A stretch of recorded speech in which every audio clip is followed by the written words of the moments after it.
gotta turn your mics on, right? Okay, go ahead. Check, siblings, check 2. And I just Check realized 2, check. Ouch. I actually fixed camera 2 so the colors are right after like 3 years. So now I can use camera 2 for your close up and not camera 1, which is always off to the side. Oh, guys, guess what? But now it's out of focus. When I was calling you in, I had a young lady ask me, why am I so loud? You're yes. Gemini. I said, because I'm on tamale. This is how I fucking am. Ah. you made me think of Sam Kinison just now. What? Ow, ow, ow, ow. You use me! Oh, God. That was Thank What's you. happening, Kickball? You're about to witness the baddest open mic in the ATX, spoken and heard live every Sunday night at Kickbutt Coffee Music and Booze. That's right, this is not your average ordinary coffee shop. We do have a full bar.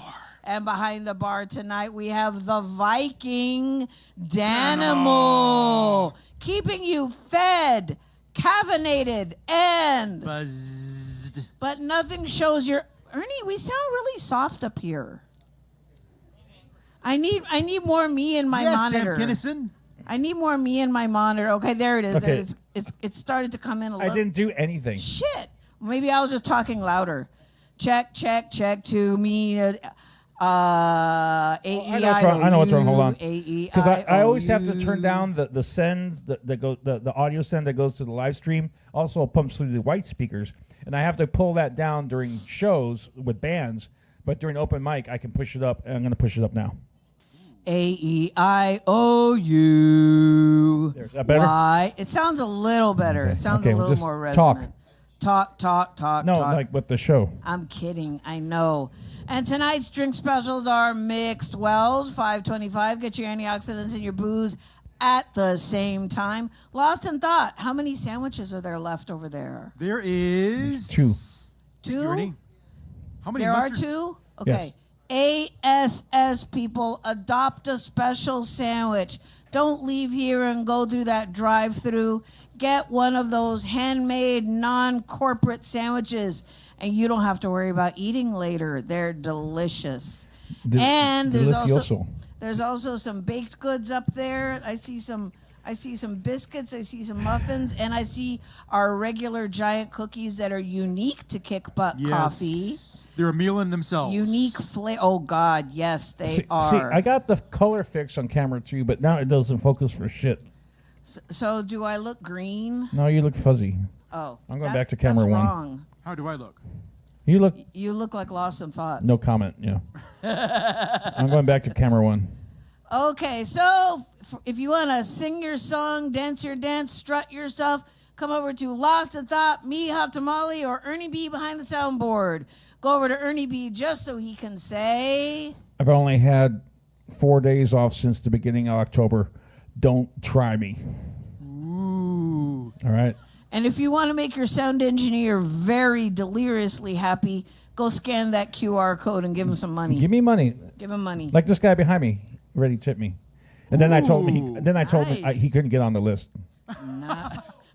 You're like, thank you. You can't get on the list. Too bad that I already put him on the list. Okay. No, I'm just so joking. I am very tired, but I love my job. I actually, this is how much fun I try to have when I'm at work. I work at Walgreens. I'm going to start making the closing announcement in German. Let's see if that works. I do it in English and Spanish already, so let's see. Open mic pointers. 5 minutes or, Jesus thing. 5. What? Did you know an octopus has like 8 brains? 1 for each tentacle? Apparently. What? Okay. What is it? What? I learned that this weekend. Or this week. 5 minutes or 1 song so we can get everyone on stage. Once you get on stage and start speaking, your time has started, and your time will be right over there on top of that plug. I've got a countdown. It counts down from 5 as soon as you say, "Hi, my name is..." You know, that'd be funny if we actually had that sound Support playing. your open mic and buy something from the bar. No, that'd be funny if we actually had that sound while people were performing. Like the countdown. no. We have a show going on. We have a show going on. I know, and I'm being a part of it. Fuck you. Tip your bartender. Cash is king. Show your bartender you love them by giving them plenty of cash. Can you cuss, Lost in Thought? Fuck, what? I'm sorry?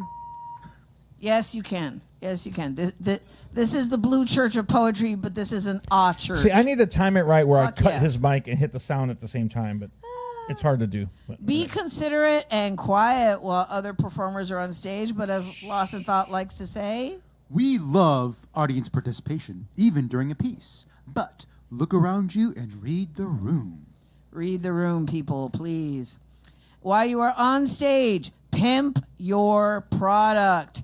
If you have t-shirts, let us know. If you have a SoundCloud, let us know. This is the time to sell yourself, like the little hose you are. Okay. If you are on the list and you are not here when your name is called, we will move on. Like, for example, Garrett going once, Garrett going twice, on with the show. If Garrett is not here, we will move on. Okay. What? It should be Garrett and the Carrot Band. Even if he doesn't have a band, just... Musicians, come up to the stage tuned and ready. As much as we love the tuning song, we are live. Okay, performers, you will get a flashing light at the 5-minute mark. It doesn't mean cut you off, it means wrap it up. Not that, Ernie B. Good Lord. You're going to confuse the newbies. Okay, Lost of Thought. What?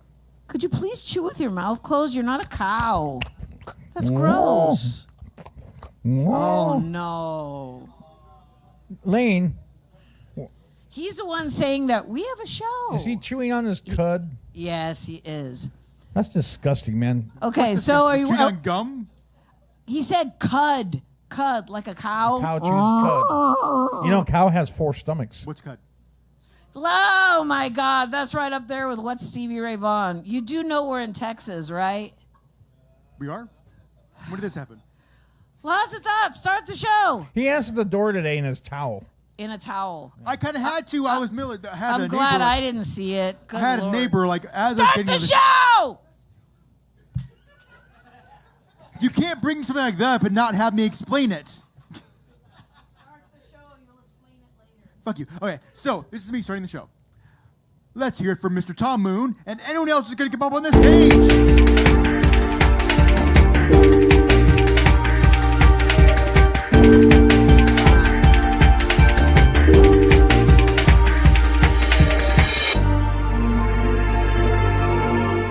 Embers of November, the year is coming to an end. Everywhere I go, people say it's the last show for the year. This is not the last show for here. No, this is not. Not yet. Embers of November. This is the 18th year of Kick Butt Coffee Shop. Spoken and heard. So sometime in November, we're going to surprise you with a celebration for actual being here. There ain't no other place like this. Ain't no other space like this, where you can be exactly you want to be at any time and join in with the collaborative improvisations as you see fit. A lot of people are full of fear these days because a fat fool Gemini in the White House, he shouldn't be a Gemini. But then again, we love Geminis. But the bottom line is this. And that's what I just said. Yes, you're exactly right. Now, you are an independent republic of your own free speech for one short time, one little haiku night.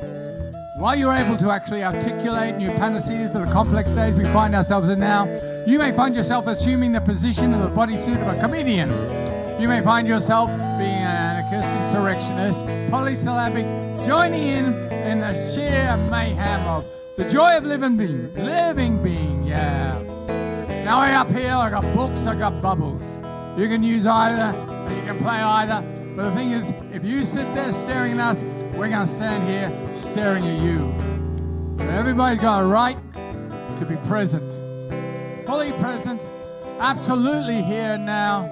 No other time will do. Yesterday won't solve it. Although yesterday I was at the Texas Book Festival and they had a poetry tent in the book festival. They had a Texas Poet Laureate inside the poetry tent. And I thought to myself, About time the poetry found a little space on this planet where joy and harmony and bubbles and books could find consenting adults, or at least people on their way to being adulthood. And there was. So I went to the Persian festival. Persia is the ancient name for Iran. And there was Mohammad Fairouzi doing his wonderful dancing drum. And we danced to Persian music. But don't tell anyone else that you can still dance in Iran, so long as it's in Austin during November, the embers of the year. Right. So what else I do? I went to the book festival again this morning. I get addicted to free speech. I love freedom of assembly. When people are gathered together with diversity and equanimity, I find a home amongst the polysyllable outlaws of our time. When I say outlaw, they're picking up anyone on the street now. We don't need ICE. We got warmth. This is Texas, right? Don't need ICE at all. And that voting in New York brought in someone who was absolutely able to say this. Let's get on with this. We are self-governing creatures. We don't need dictatorships. We don't need fascism. We don't need other people to tell us what to do unless it's to get out of your seat and join us here on stage tonight. Join us here on stage. You get 5 minutes. And in that 5 minutes, you have to explain the various ways paradise, nirvana, samsara can all be one here and now. That's right, you bring it down. You make the invisible world visible. You make it all audible. Not like a little e-book, no. Not like an email, no. Actually live, no AI in this presentation tonight. No chat GPT 5, 6, 7, 8, 9, no. No little phone 16, 17, 18, 9, no. Just you, raw and uncensored. That's right, I said uncensored. You can say that word here. Not often, but here now is an exception to the rules that will be outside that door once you go home at midnight. This is yours. It always was yours. You are creating something real and rich and deep and vibrant. And when you stand upon this mic tonight, release and sway tonight, watch how the world changes. Welcome to your world. This is your world. You're making it by being here. You're making it by singing here. You're making it by playing here. And every joke you tell will have us resonating with truth and power. So thank you for your presence. And next we have the ability for you to express yourselves. The words of Madonna and Taylor Swift, express yourselves because no one else will do it for you. Welcome to your Spoken and Heard.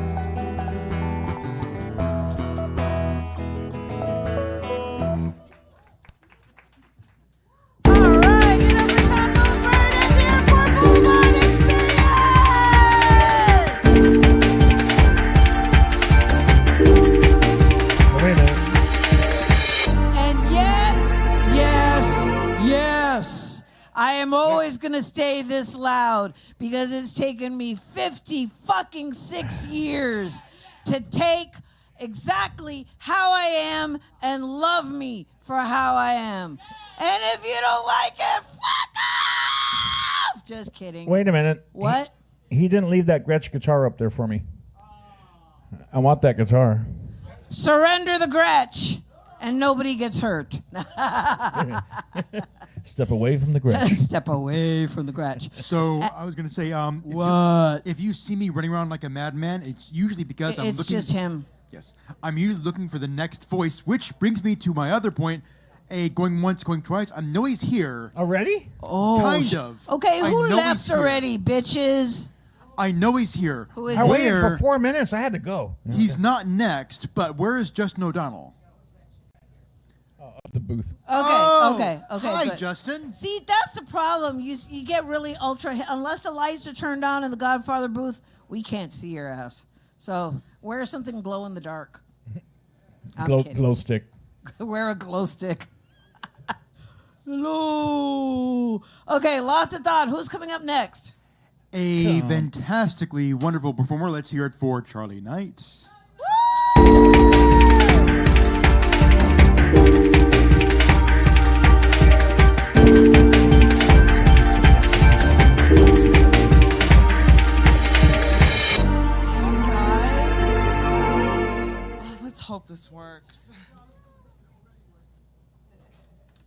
Oh, that's a Dean, right? I haven't used this guitar in a really long time. Yes, it does work. Okay. So, hi guys, it's been a hot second. This song I wrote like last year, I think. I want to like set the scene of like a very melancholic like downtown. I don't know. You'll pick up on the vibe. You'll get it. Oh wait, that's another Gretsch guitar. You can leave that here too. Okay, I'll just leave them all. Yeah. You know, you deserve it. But yeah, my name is Charles Knight. If you like anything you hear, you can find me on everything. And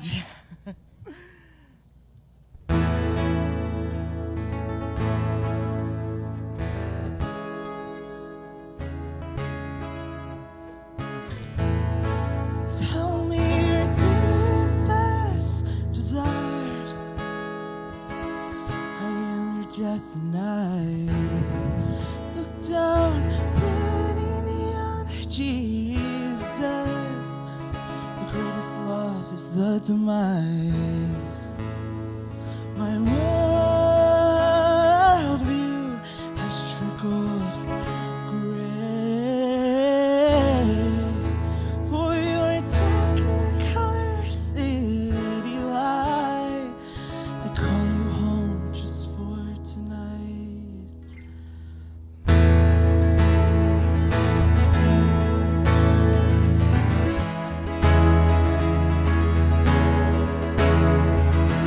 It's not you, he's so much worse. You're still the centerfold of all the tabloids and news. Ask about this indentation, I'll cry about God in his arms. Your rose's eyes are rolled from his bed. Drunken vows, the cheapest perfume. I can't even look at my mother now.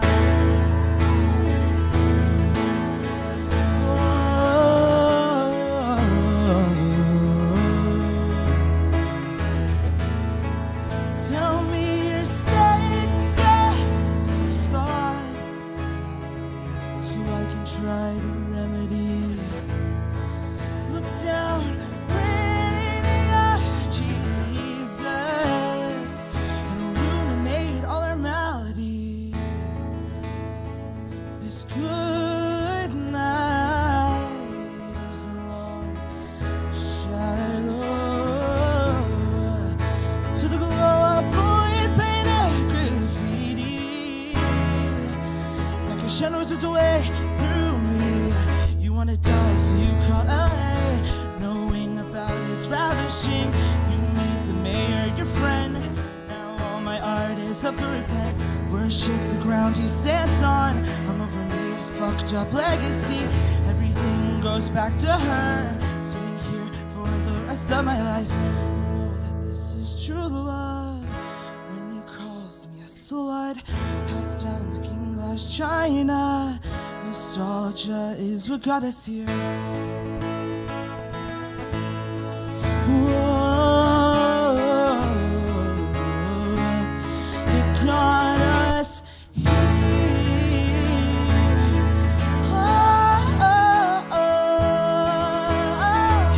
It got us here.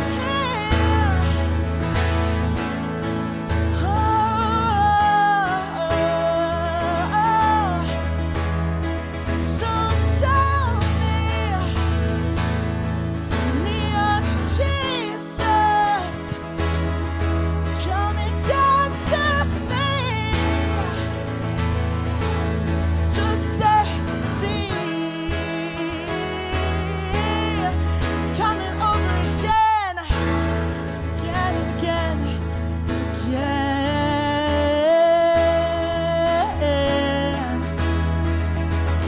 Oh, know that this is true love when he calls me a slut. Pass down looking glass china. Nostalgia is what got us here.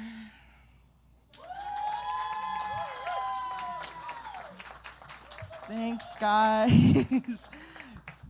Yes.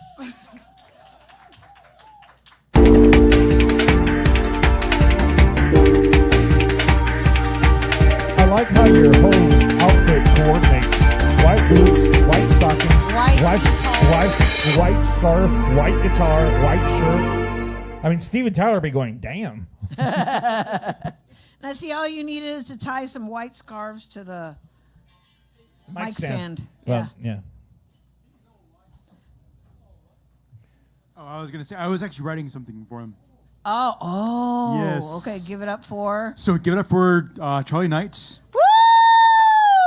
So I once compared Charlie Knight to like a midnight movie, as they have this kind of like unique counterculture vibe. I now put pop culture disco queen posing in the gleam of glass tears, fantasizing the midnight blue of a David Lynchian universe. Oh, wow.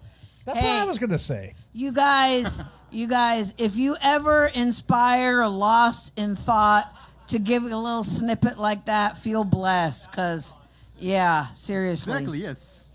And don't forget about the drink specials, mixed Wells, $5.25. Oh, and I also forgot to say, there are some specialty drinks named after your hosts. Lost in Thought has the Lost in Thought Brain Blender, 4 liqueurs, 1 sip, you start acting like him. Ernie B has an Ernie B power-up shot, which is necessary because Ernie B doesn't sleep. I haven't slept since 1986, I think. 6. Or 7. And, okay, I see the blurry. I see what you're talking about. See, camera 2. Now the colors are right, but it won't focus for shit. I think I need to clean the lens. Okay. And I have the Hot Tamale Hot Cocoa, which actually, you know, if you were going to drink it tomorrow, you'd probably need a hot cocoa. It's a spin on Mexican hot chocolate, but instead of cinnamon, it's Fireball. Caliente. Lost in Thought. I can't roll my R's. That's how I roll my R's. I can roll my R's. All right, so coming up next, it's been a bit since they've been here. Let's hear it for Justin O'Donnell.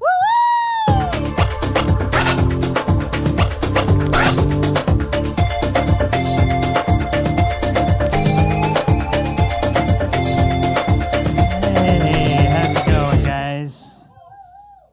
Good. Give it up for your bartender. Yeah, I'm also a bartender. I don't like it. It's bad. The one cool thing about being a bartender is Halloween. I think it's a very funny holiday for bartenders because people are wearing costumes, right? And they're getting drunk, and then they forget that they're in costumes. So you see like a guy in just a diaper trying to fight people. That's always pretty amusing. The funniest people to see get drunk in costume, though, are couples. Seeing couples and couples, like you see peanut butter and jelly breaking up. That's it's pretty great. You see like a Joker yelling at Harley Quinn, like, "Babe, you're acting crazy right now." Yeah, I'm a bartender. I don't know. I wasn't supposed to be a bartender. I think I was supposed to be a cowboy. And I say that because I really like the game Red Dead Redemption 2. A cowboy. Isn't that like a special type of arrogance to like think you could be one of the hardest lives because you played a video game? Like you see a guy healing his wound with like a hot piece of metal and you're like, I could do that after you've been playing video games for 7 hours. Yeah, I really like this game, Red Dead Redemption 2. It's a cowboy game. It takes place in the Wild West. You kind of do anything that a person in that time period could do. You could hunt, fish, drive a train, all that kind of stuff. The only part that's kind of not realistic is that there's no racism in the game. Everybody just gets along, and I'm not gonna say that's better or worse. It's just that's how the game is. Well, that's how the single player game is. They have an online version of it. And they kind of added that back in. I don't know. I really love this game, Red Dead Redemption 2. I loved it so much that when it came out, I called into work to play the game. I've been playing this cowboy game all day, and then I called my boss, and I was like, "Boss, I don't think I can come in today. I think I'm coming down with something." And she's just like, "Oh, yeah, Justin, what are you coming down with?" And I'm like, "I don't know, tuberculosis." It was fun. I stayed home to play this game, and this is 100% real. I was playing this game, and I got to the level where you bartend. There's a level where you bartend in the game, and I liked it more than going to work because I didn't have to clean, and I got to wear a cowboy hat. I don't know. Isn't that kind of crazy? You play a video game and then you do your job in the video game, right? That's like what else is like a shitty job that no one likes? Like president. What if you were the president and you were playing Call of Duty and you get to the level where you got to be a fat pedophile? That's all right. The Boston accent is a really stupid accent, I think. But it's also like very infectious too. Like, you guys know what I'm talking about. You hear somebody talking with a Boston accent, you start mimicking them. Like, it's like, yeah, it's infectious, like an STD. And I remember one time I had parked in apparently what was a private parking lot, and when I got back, they had put a boot on my truck, but they had put it on wrong, so it just slid right off. And I called the company, and apparently it was based out of Boston. The guy answers with a Boston accent, and I'm like, "Hey, I just want to let you know, not trying to cause any problems. Your guys put the thing on wrong because they're fucking idiots, and I'm leaving now, and I'm taking the boot with me." and they were like, "Well, you can't leave. You gotta stay there, or we're gonna call the cops." And I'm like, "You call fucking Tom Brady. I don't care." You matter of fact, call Matt Damon and Mark Wahlberg, because I'll be the fucking departed by the time they get here. I got one of these ESA dogs. Anybody else got a ESA animal? No, it's an emotional service animal, and my condition is I don't want to pay fucking pet deposit.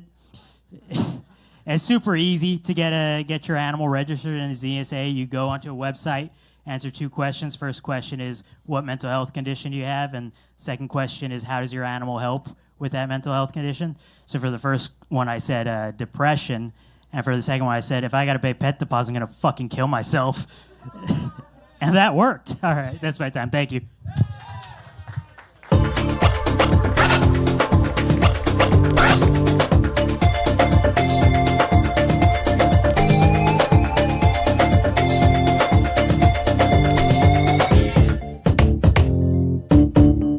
I have an emotional support worm.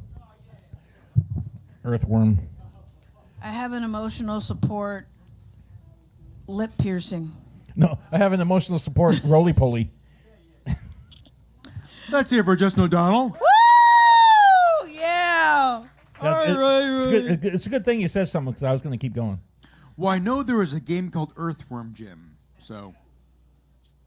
I remember when in the 70s when everybody was getting pet rocks and I lived in the country, I just went on the road and went, here's my pet rock. It's free. I painted eyeballs on it with nail polish. Do you remember 2 weeks ago at the last open mic, and I was talking about the Burger King records and oh, yeah! Back in the 70s, Burger King used to actually put out records, pure gold, and it was the size of a 45, but there was 4 songs, 2 songs per side, but you played it at 33 speed, right? And we were talking about it the other night, and I just happened to look it up, and I found that exact record on eBay in mint condition, the cover, bought everything. It. It was only $13. And you're gonna love this from guy. '78. It's like brand new. You're gonna love this guy. He's like, Debbie, you gotta see this. And I was like, see what? He's like, be careful. I'm like, well, it's vintage. And I was like, he's like, watch how you hold it. Watch how you hold it. I was like, I haven't touched it yet. I'm sorry, but yeah, no, I bought it when I was a kid. We go to Burger King, and if you bought like a combo, they'd give you this record for free. And I found one from 1978, was it? Yeah, I think. Do you remember when they used to have 45s on the back of cereal boxes? Yeah, and you cut them out and put them on your record player. That was cool. Yes, it's true. Gen X was in a great time, baby. I'm Gen X, and I don't even remember that. Well, actually, I'm at the tail end. You're 10 years younger than me. I'm at the tail end of Gen X. You're not Gen X. He's like I'm Gen X. He's like Gen X with one of the legs cut off. Okay, lots of that. Come on, bring up the next person before you say fuck you, bitch. We're going virtual. Oh, we are? Let's hear it for Reggie Goodwin. Please focus your attention to the monitors behind the bar as Reggie Goodwin will appear 30 seconds delay via Microsoft Teams, which sucks on this Skype. But anyway, take it away, Reggie. His father drove his brother to drink himself to death. He berated the fact that his son and namesake had his own dreams of being a pilot. Nothing else existed for Senior other than his real estate business and his copious attachments to the Klan and mob figures in New York City. So it's not a stretch. Out of 5 children, his father berated all of them, including the one who has the nuclear codes and is our current president. He had no use for his children than appendages of his virility until the most untalented of his hellspawn showed an interest in the business and willingness to do his dirty work. Because of the sadistic patriarch of his family, it prepared this miserable creature for the clutches of a KGB agent whose specialty was getting citizens to betray their own countries. South Park had Pam Bondi's nose routinely smothered in feces, a visual metaphor for how far up a fascist ass she's willing to reach. In the cartoon, Melania was a mute spirit haunting him. The real one doesn't live with him. Vance as a villainous tattoo plotting with Teal who thinks that the Antichrist is anything regulating AI. Misery impregnating Satan is a metaphor for him being manipulated by Russell Volt and Stephen Miller. Solomon Misera Socio Habuse Dolores is a line by Mephistopheles in the play Dr. Faustus, which translates to, "It is a comfort for the wretched to have had company in misery. More simply, misery loves company." Mephistopheles welcomed Dr. Faustus to hell, alluding to that Faustus would be suffering but not alone. Another quote from Mephistopheles, translated not from Latin but German: "I am the spirit who negates, and rightly so, for all that comes to be deserves to perish wretchedly." He and his German spirit twin lived by this. Season 4, Episode 4 of The Twilight Zone channeled it. A demagogue leading an American neo-Nazi party, advised from the shadows by the spirit of Adolf Hitler, plotting how to stir the emotions of campaign rallies, matching Hitler's cadence of speeches, attacking minorities and immigrants as the easy scapegoats of any problem. Like his muse, he's building a ballroom in an Arc de Triomphe.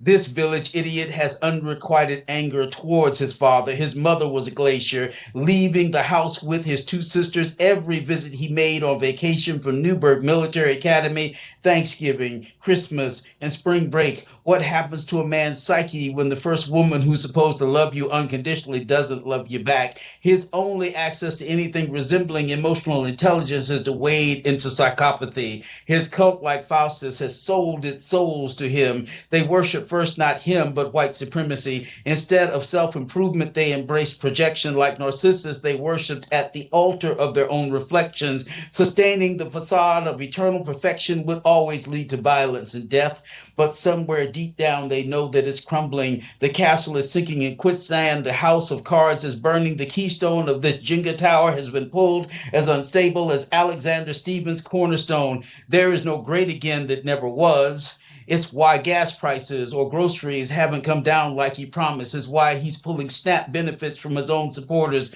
sending mass brown shirts to kidnap immigrants and citizens, and building gulags in America. His constant refrain against his female opponents was, if you elect them, they'll start World War III. He's now ordered the Pentagon to resume nuclear weapons testing. Rush Limbaugh was the AM version of social media algorithms, a college dropout who didn't pass anything other than ballroom dancing, a quote from his mother, influenced a generation of conservatives who learned to use sophistry to hide their bigotry. Limbaugh's fate is where he's headed. He who railed against feminazis and the LGBT, laughed at people dying of AIDS, though not having any biological progeny. Rush was the grandfather of the present cruelty we're experiencing.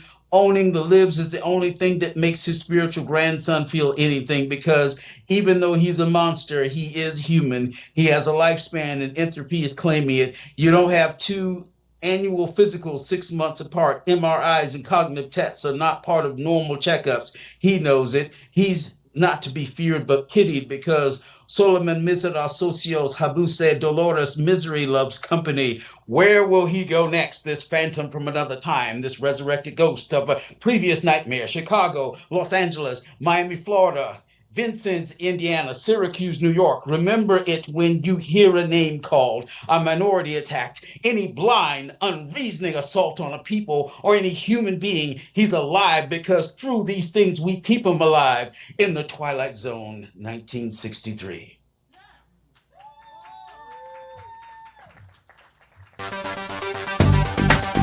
All right, give it up for Dr. Reggie Goodwin!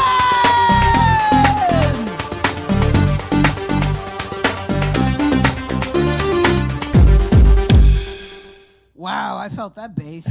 So Reggie, it's been a couple of weeks. How are things going in North Carolina? Well, the site is really bare. A lot of people have left, some of them voluntarily. Really? I get to telework tomorrow, which is kind of interesting because I just didn't feel like driving to Durham. The problem is that what he's doing right now will outlive him. He will break government to the point where it's going to take us a generation to get back to where we were. Yeah. Yep, yep. I mean, you don't have to look too far. But look what happened after COVID. You know? Yeah. That took us. We're still trying to get back on pace. We're still trying to come back from that. Yeah. Yeah. Seriously, fuck that guy. Ooh, Lane cussed. Ooh, But I don't think he's going to last physically much longer. Let's hope. Yeah, he doesn't look well. He's not. But it's always a pleasure That doesn't surprise me. to hear from you every week. And we are off next week. oh yes, we are off next week. Yes, I was about to Okay. ask, but I think we're back on the following week. Yes. It's the busy time of the year right now. The end of the year, we always get crammed with shows, and then after January, it slows down. But yes, so we're Spoken and Heard will be off next Sunday, but we'll be back the following Sunday, or else. Oh, how's Speedy? She's in her dormant mode right now. She only eats 2 days a week, Wednesday and Saturday, and then Speedy- she sleeps the rest of the time. Speedy's his turtle. I wish I could live like Speedy. And see, we met Speedy during COVID, and we used to stream from home. Yeah. We still did the show, but from home. And then that's where we first met Speedy, the turtle.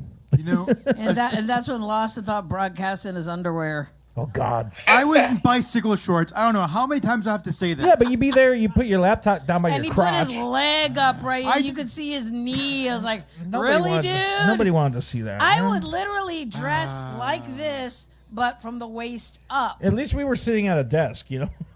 Yeah. All right. Thank you, Dr. Goodwin. As always, showstopper, You know- mic dropper. If I'm ever on a date, I will never bring him over to see you two. Okay. Good. You never I'll be slamming you a text going, so what's happening now? So what's happening now? So what's happening now? So what's happening now? Okay, Reg, this is going off the rails here. All right. Let's see you in 2 Take weeks, care, my Fred. brother, Night. and maybe we'll hear from you in 2 weeks. All right. Take I was care. going to say, a turtle named Speedy will always make me think of my name as Earl. Coming up next. I'm hear it surprised, I'm surprised it didn't make you think of the Golden Girls. Oh, no. That's Okay, coming up. Ernie. Coming up next, let's hear it for Karen Riddle.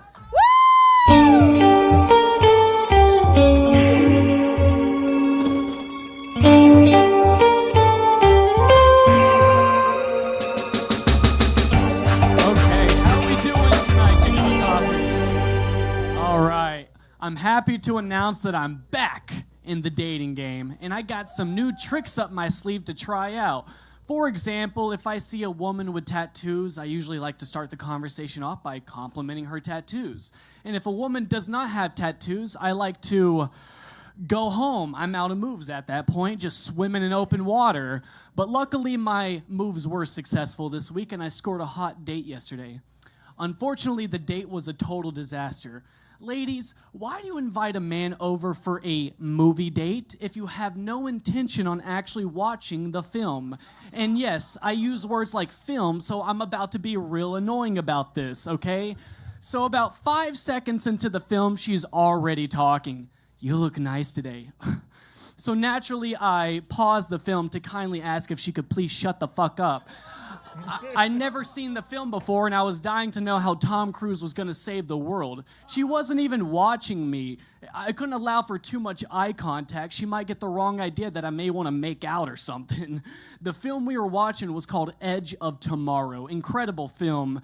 Edge of Tomorrow was exactly what was going on in my pants while watching it, too. Oh, love that film. Unfortunately, my good times were cut short when my date put her hand on my leg. She has the gall to ask, "Want to finish this later?" Message heard loud and clear. So I packed up my things and I went home to finish the film. Just me, myself, and Tom Cruise at my shitty apartment. And can I just say, absolutely incredible actor. If Tom Cruise never got caught up in that Scientology shit, I'm pretty sure America would have elected that motherfucker to presidency by now. And can I just say, honesty moment here for a second. I don't fully understand what Scientology even is. I know they have done very fucked up things, and for whatever reason, Tom Cruise is their mascot. It sounds like real risky business, if you ask me. Listen, Scientology is no longer in these days. Nobody on TikTok is using hashtag Scientology for their viral dance videos. But don't worry, I'm here to help. I'm talking a complete extreme religion makeover, somehow still hosted by Ty Pennington on ABC. So listen, from this moment forward, the Church of Scientology will now be referred to as the Church of Tom Cruise. Every Sunday service, bring a friend with you. The Top Gun theme is playing as you walk in the main auditorium. The room is very dark as you take your seat, and your friend is terrified, but that is to be expected for your first time at the Church of Tom Cruise. Boom! All the lights shoot directly at center stage, illuminating a giant cage ball. But wait, there's something inside the ball. It's Tom Cruise on his motorcycle, where he will then proceed to ride around the inside of the ball for the entire 2.5-hour church service. You will feel an out-of-body experience that feels similar to a P-51 Mustang aircraft. At the Church of Tom Cruise, we don't say phrases like, "Are you a believer?" We say, "Your mission, should you so choose to accept it." Now listen, I've been sitting on this Tom Cruise Scientology material for over a year now. Not worth the wait, but whatever, you know? Scientology's not getting any more popular, and Tom Cruise's last movie didn't do so hot at the box office. Gotta get some jokes out while you can. And let me get these last couple of jokes out while I still have freedom of speech, okay? I was reading an article about how Donald Trump's hands have been looking a lot more pale and blue lately, and people are concerned. I'm here to say, don't worry. That's just what happens when you spend your whole presidency jerking off the Israeli government. Oh! Donald Trump has the capacity to turn orange and blue like the world's grossest mood ring. Oh!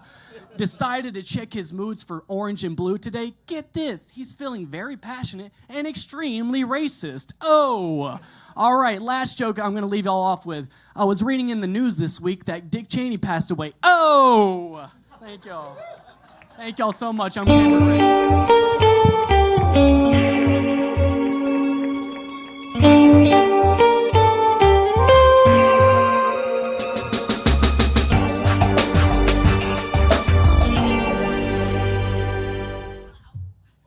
Let's hear it for Cameron Riddle.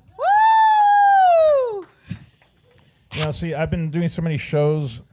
I looked up on the stage, and he was using a mic with the cable. And I've been running wireless mics all week, and I looked. How did he get that microphone? And I was like, wait, okay, never mind.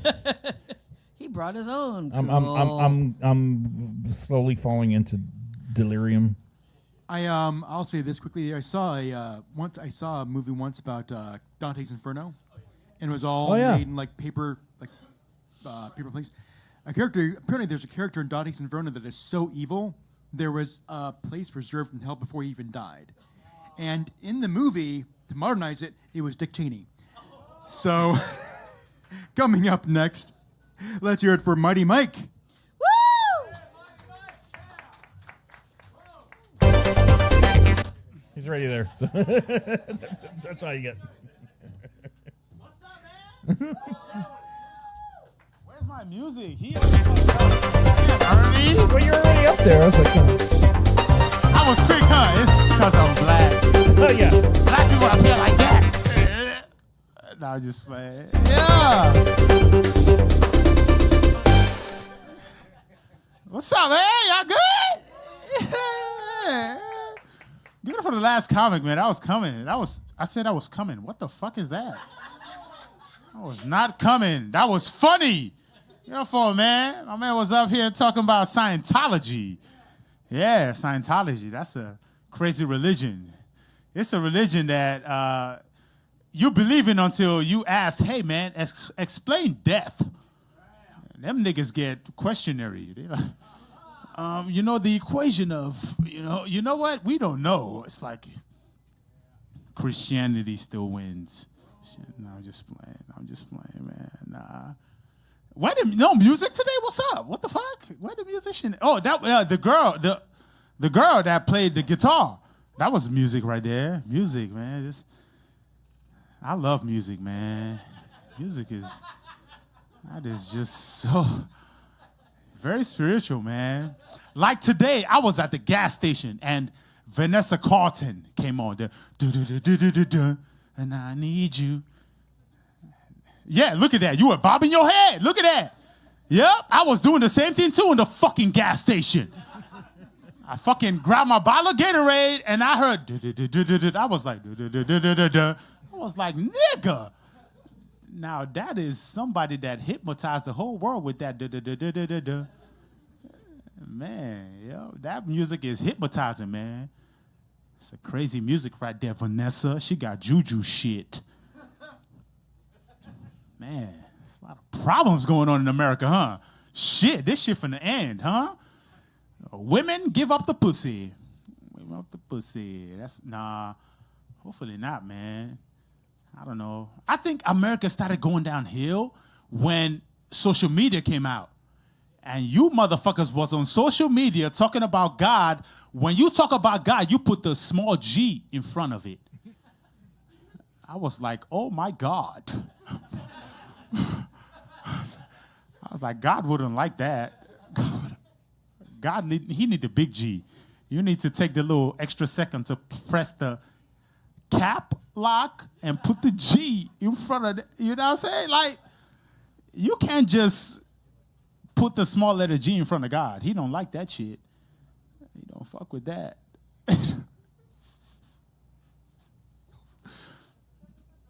And I need you. Oh, my, look at that. I'm like an Indian guy. That was what they played before they produced the Indian race. It was like, I need you.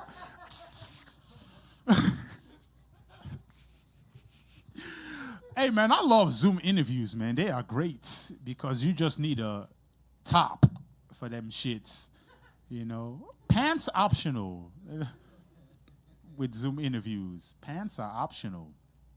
I love them, you know. Yeah. The funniest part is when they ask you in Zoom interviews, why do you need a job? I'm like, hey, man, you need to see my drawers. That'll let you know why. I need this job. I'm telling you, my dick part is holy right now. That's how you know you broke. When you got some pants where this part is open, you know you are poor. Your dick got free range, nigga.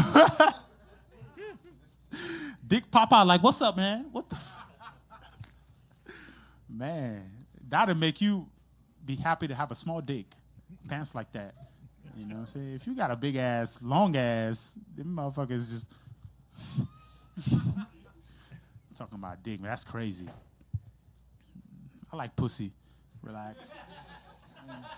Is he gay? Nah, man. Nah. I don't got no problem with it, but man, I like that pussy. That shit is delicious. I was born in Nigeria, man. Don't get nervous. When I tell white people that they get nervous, they put their emails away and shit. I think you scammed my grandma one time. I think you got her. Nah. Being born in Nigeria is crazy. You know. Make you appreciate things y'all got in America y'all don't appreciate. For instance, y'all got working police. Police, when you call 911, they pull up. Like, hey, buddy, what's happening? The cops in Nigeria, man, you call them, they tell you their problems. Police, I'm getting robbed right now. Can you help me? Listen, my brother, we don't... We could have came, but the gas gas. We don't have gas in the cars. So make sure you fight them. You know, I'm just playing, man. Give it up for yourselves, man. Kick butt coffee. Yeah. I'm gonna get your host back up here. I got social media. Follow me on there. Mighty Mike Chillin', Mighty Mike Chillin'. All one word. Thank you for supporting Live Comedy.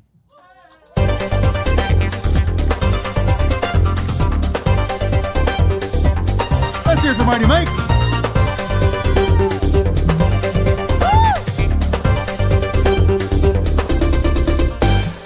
Booble. Oh God, are we back to that? Hey, is Astro Legume? Does he still watch? Once in a while. Every so often. We have a Paul Pocock. Spell said that, it. Spell it. POCOCKE.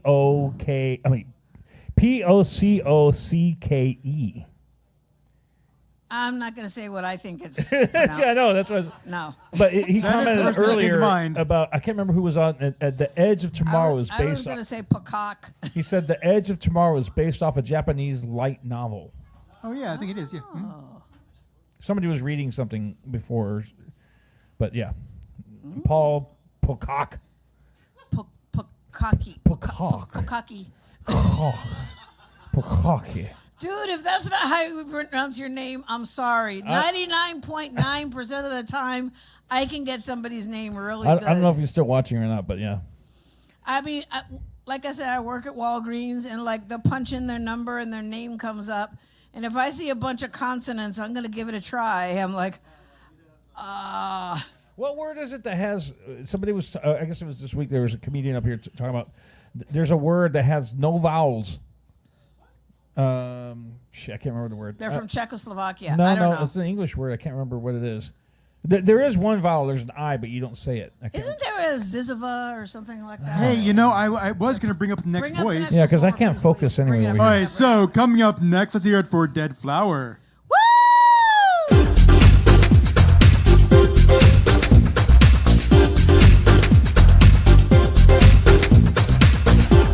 I'll do my best.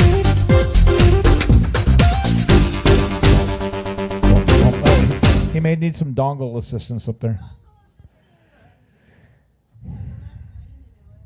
I have both kinds of dongles, country and western dongles.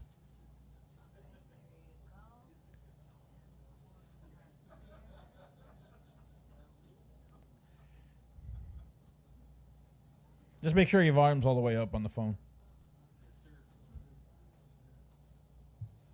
All right, before I start, I just want to say thanks to the Ernie B and you guys over there, and thanks to everyone who shows up. If any of you struggle with depression or suicide, these songs are for you. Can you tell me if there's something that you're not good at, or maybe something that you're scared of? Check. Something I'm scared of. Check. Can I get some reverb? Check. There are many types of monsters in this world.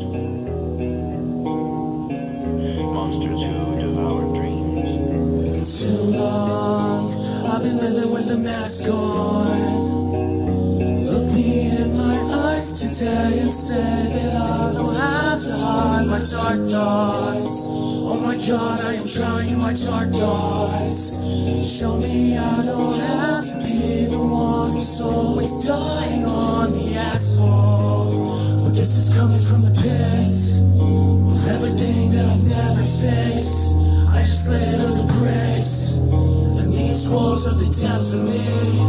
I don't have much left in me. I know the end is evident. We are not permanent. I get lost in the damage, and I could tell you about it. But my depression's a habit, so I drown in a panic. These devices are the demons not releasing. They sleep beneath me.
inside my head.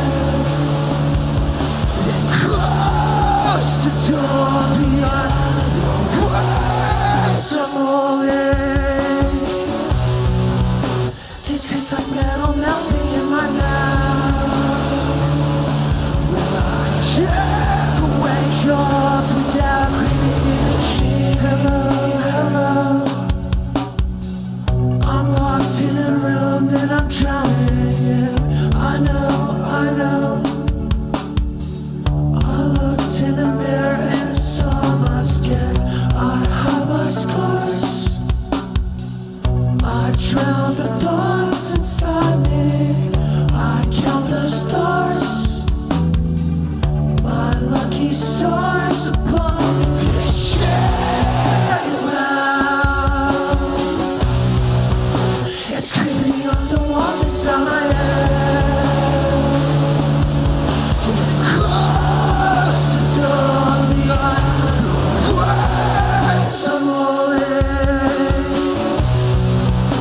They taste like metal melting in my mouth. Will I ever wake up without breathing in a dream?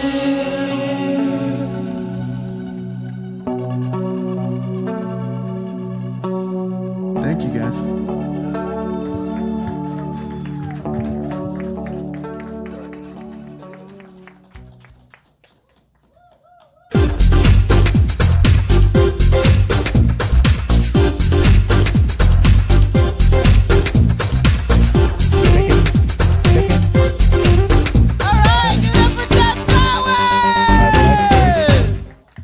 Ernie, What? it looks like a Grateful Dead concert in here. Well, see, since it's been cooler outside, the air conditioning in here doesn't run. So it's kind of. So now the fog just kind of hangs. Before, when it's running, there's a vent above the stage and it pushes the fog down. Now it just kind of just lingers.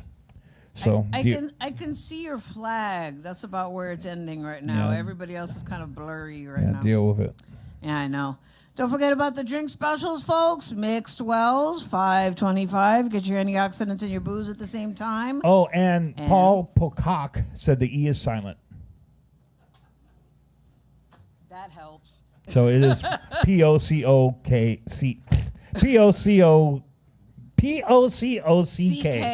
Silent E. Pocock. Okay. Pocock. I was like, that really doesn't help on the pronunciation.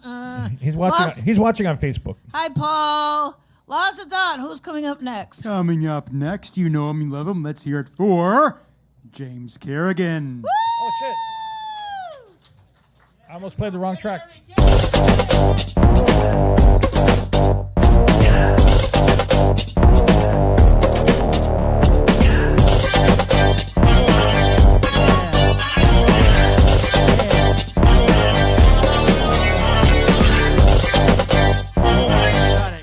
Cut it.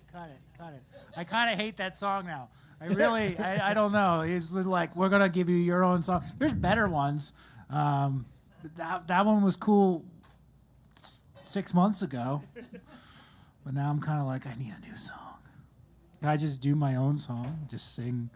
No, I'm not going to sing. No. I might sing. No, I'm not going to sing. I'm not going to do it. I like The Fog. The Fog is nice because I'm going to talk about movies. I just thought about this because I saw Mahoney, and he came over and we watched a Christopher Nolan movie with this girl, and then later she said that Interstellar was her favorite movie, and I was like, this isn't going to work out. I'm sorry, Christopher Nolan loves jerking off when he writes his movies. I feel like he's like, there's a plot point that makes no sense. It's so great. You get to the end of Interstellar and you're like, oh, Matthew McConaughey. Oh, just the fifth dimension. That's the end of the movie. Yeah, fifth dimension. They're just like, he did the thing. Have you seen Interstellar, Mike? Yeah, it's just like, oh, I'm the reason the movie exists. What the fuck? It was like, where are the aliens? Oh, we don't know. Were there ever really aliens? No, we don't know. Just Matthew McConaughey pushing books. Fucking hate that movie so much. He did 2 good Batman movies and then nothing else. And I stand by that, and I will fight anyone who differs from that opinion. Speaking of movies, it is that time of year right after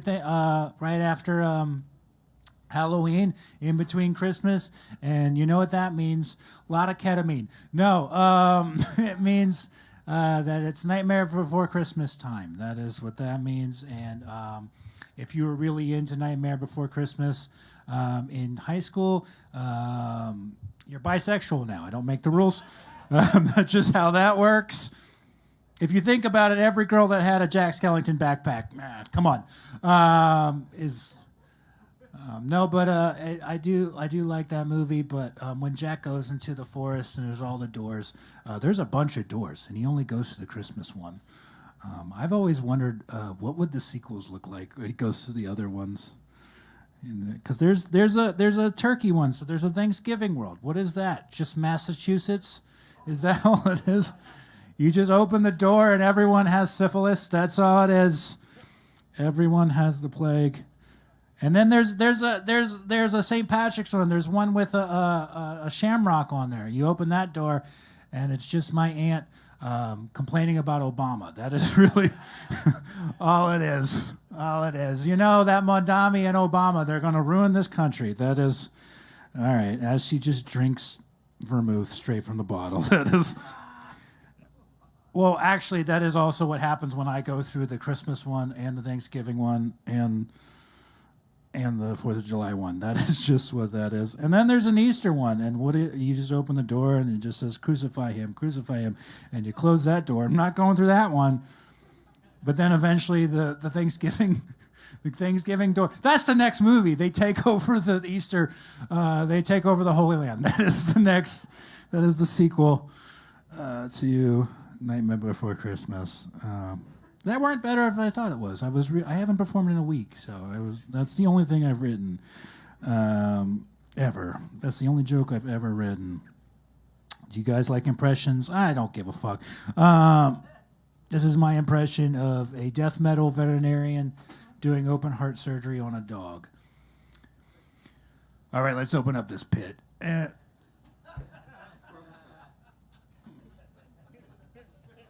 Fucking Lucas likes that joke, man. That's all I care about. That's really the guy that plays the coolest fucking riffs ever likes that joke. That's all he fucking does, man. Fucking cool. You should jam with him sometime. I don't know. I'm probably not going to do it again because I'm bad at the drums. They all hated me. Yeah. Tom's like, yes, I wasn't there, but yes, with you and your fucking. You look like you have a Christopher Nolan shirt on. It just looks like a bad movie. You would like Christopher Nolan.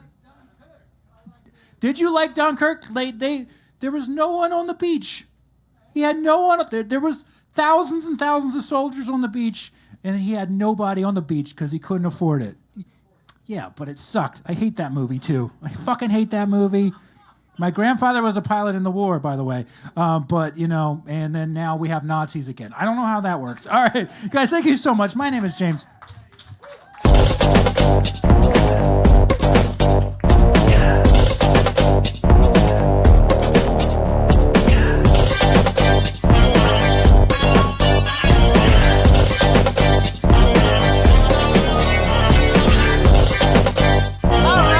Up for James Kerrigan. Yeah! Guys. Wow. Microphone placement, please. You guys are 72 feet apart. A little closer together. How's that? Thank you. Oh, by the way, so Paul Peacock says, this is quote, my father would say, we ain't rich cocks, we pococks. Oh my God. Oh God. That's straight from the Pocock's mouth. Thank you, Paul, for joining in the spirit of the show. That warms the cockles of my heart. Yes, I had to say that. I'm in focus hell. I don't know what the hell's going on with my cameras. They keep going in and out of focus. This probably isn't going to help. I mean, nobody can see it, but people watching online, they're like, what the hell is going on with the focus? Does this work? No. They just do it randomly. Like I don't know what's going on. Maybe I have a virus. Okay, and don't forget about the drink specials. Come on, or as Ernie B likes to say, buy, purchase, consume, enjoy. Or I also like to say, buy something, you cheap bastards. Okay, There's still 2 sandwiches. There's still 2 sandwiches, people. Okay, Ernie, play some Sarah McLachlan. And shitloads of fucking mustard too. Buy a special sandwich, please. French's mustard. Okay. Coming up next. We're waiting for you to talk. This is what it's like. Coming up next, let's hear it from Mr. Teen Idol himself. Let's hear it for Garrett Wilson.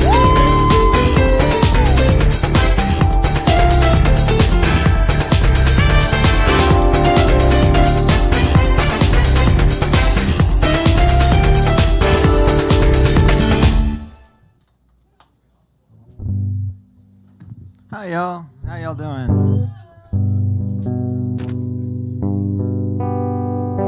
I'm gonna do an original tonight. Hopefully I get the words right, we'll see.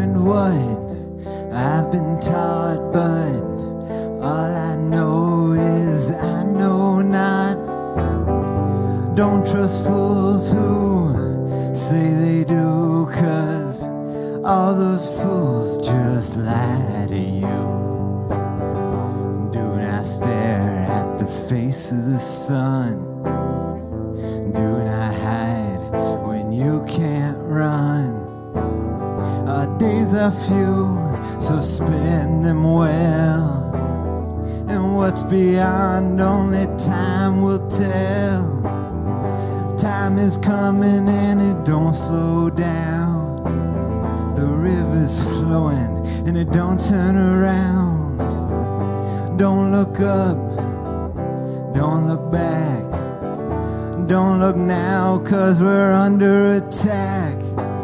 The valve is open and it's pouring in a shining ray of oxygen, to which I slowly turn my head through fields of colors, blue and red.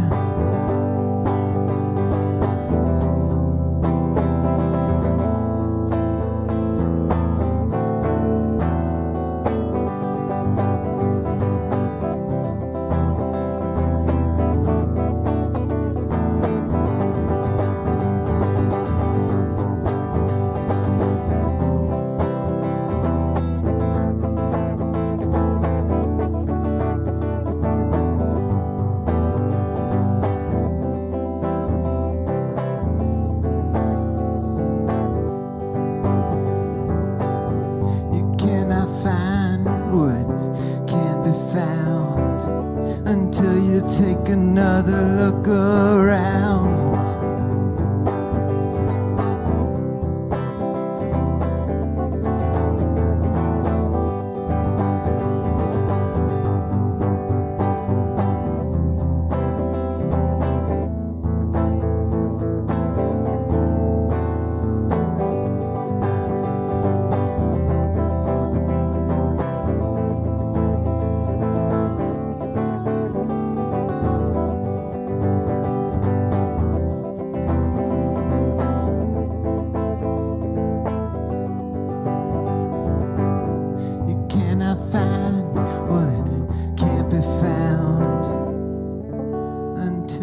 Take another look around.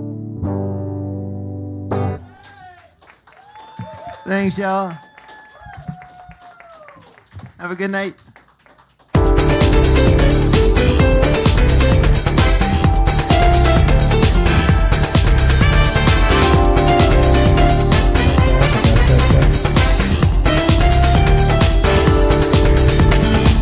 I love his sound. Let's hear it for Garrett Wilson.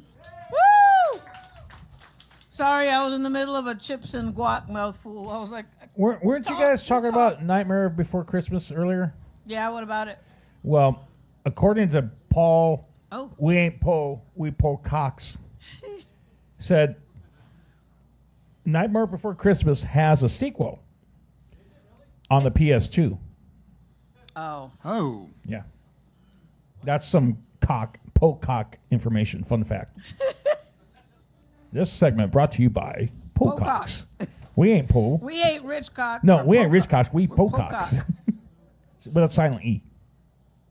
Oh, and can you guys read my shirt? What the F? What the F? Fog hat. Fog hat. That's when I was in that Journey tribute band and we opened up for Fog Hat. And me and Ernie actually hung out backstage with Fog Hat, which was actually pretty awesome because the rest of the band took off elsewhere and they were like, oh, they suck. They were mean to us. I was like, they let us into their beer. Yeah, hey, are you thirsty? Hey, open the fridge. It was packed with beer. Oh, thank you. Full of beer. And the guitar player was the guitar player from Wild Cherry. He's the one that wrote Play That Funky Music. And we were sitting on the couch just hanging, drinking beer. I literally took a picture like this. I was like, I'm meeting the guy that wrote Play That Funky Music. Oh my God. They were so fucking cool and They chill. were real nice. The only guy we didn't really get to hang out with was the drummer. Yeah, well, he was in the back. He was stupid busy. He was warming up, so that's cool. Anyway. Last thought. Who's coming up next? Coming up next. See what we have to do for him to gather his thoughts? Fuck you both. Coming up next. Seriously. It's been a bit since this person's been here, but I'm so glad that they've returned. Let's hear it for Peyton Reese.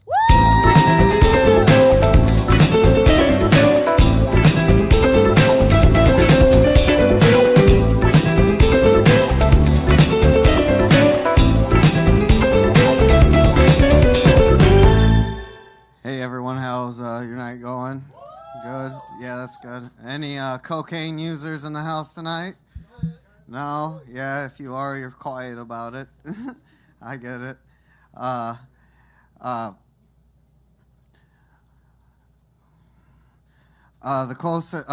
couple of weeks ago, I was messing around with this Colombian MILF. I was sitting out by my pool, by my lonesome, drinking a beer, like a man usually does when he ain't got no one else around. And I hear from a distance, hey, papi, come over here. I was like, what? I went over there. She talked to me for a minute. We went back to her room. Started making out or whatever. It was the first time I ever kissed a woman with a mustache. Oddly attracting. Then it came to the point where she's like, you want a bump? You want a bump? You want some cocaine? And I'm like, no, I'm good. I'm good with what I got. That's fine. And then things started getting quieter after that, right? Because I came to find out that usually people that are on that kind of stuff, they don't want to fuck around with nobody that isn't on the same thing they're on, right? And the thought I imagine they're thinking is like, they get, and I see it on their face. They're like, "What do you think? You think you're better than me? Huh? Think you're a fucking Mr. Tough Guy, eh?" Yeah, that's the thought. I'm thinking they're thinking, or what are you, a fucking cop? Huh? You think you're too good to do a line with me? That's the attitude a lot of people get, and I've lost out on so many friends saying no because I got my morals. My grandma would do backflips in her grave if she found out I fucking snorted, the closest I ever got to doing cocaine was my 9th grade homeroom. I was sitting next to a buddy, and I was wanting to piss off my fucking dickhead of a teacher. We'll just call him Mr. Grew because he looks like the fucking bald motherfucker off of Despicable Me. I'm having a bad day. Don't take it personal if that's okay. That looking ass. Fucking. always hating, always. And I one day I had a can of Altoids on me, and I thought it was a good idea to smash them up and put them in a line. And I was like, hey, Guru, check this out. And I like thought it was cool to snort the whole line. And I was like, yeah, I'm Mr. Tough Guy. What do you fucking think about that, you know? And he's like, I would send you to the principal's office, but I think the pain you're about to endure is good enough. And I was like thinking in my head, I was like, he don't know shit. He ain't shit. I was trying to rage bait him, as the kids say. And little did I know, like 5-10 seconds after I did that, my face caught on fire. Fucking, I didn't even ask to go to the restroom. I fucking ran. And I just started fucking dousing water up my nose. Fucking, I couldn't smell nothing but mint for 2 weeks. I definitely learned my lesson. That was my Coke experience. And I'm more of a weed smoker. I love my pot. I've smoked since I was like 17. Haven't really stopped. Don't have a reason to stop, I guess. I thought it was a good idea, I think my junior year, to have a project made of how weed is beneficial for athletes. It's good for blood pressure. You can smoke it after a workout. It relieves your muscles, all that. I put blood, sweat, and cum into this project, right? Like, it's probably the hardest I ever worked on anything because I was just such a pothead, and I was trying to prove a point that there was no point to, I guess, to an English teacher. And I got it graded. I got the grade back, and it was a C-. And I was like, what the fuck is this? Give me a B, something. You know, I did pretty good on this, I thought. You know, I worked really hard on this.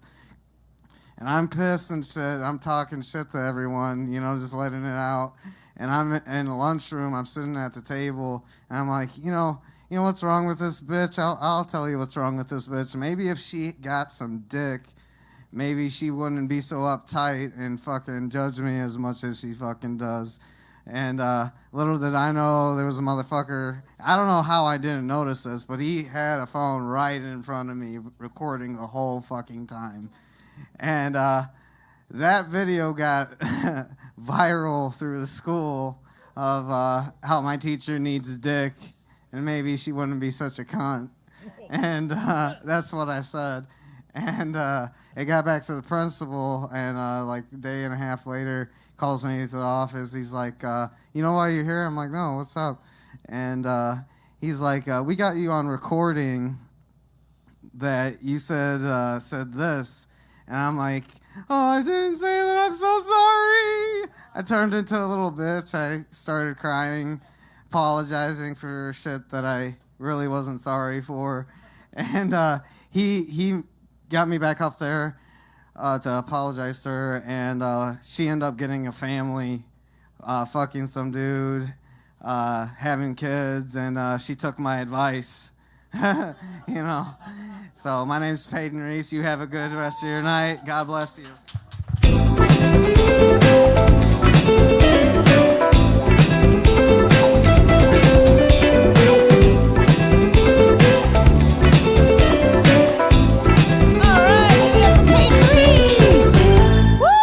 You know, after hearing it, that he snorted a can of Altoids. Oh my God. He would have been better off actually snorting cocaine. Yeah, it probably would have hurt less. Jesus. I should have worn a coat. Now I'm cold. A coat of many colors? Thank you. Coming up next. In stereo. Coming up next, let's hear it for Matthew LaCour.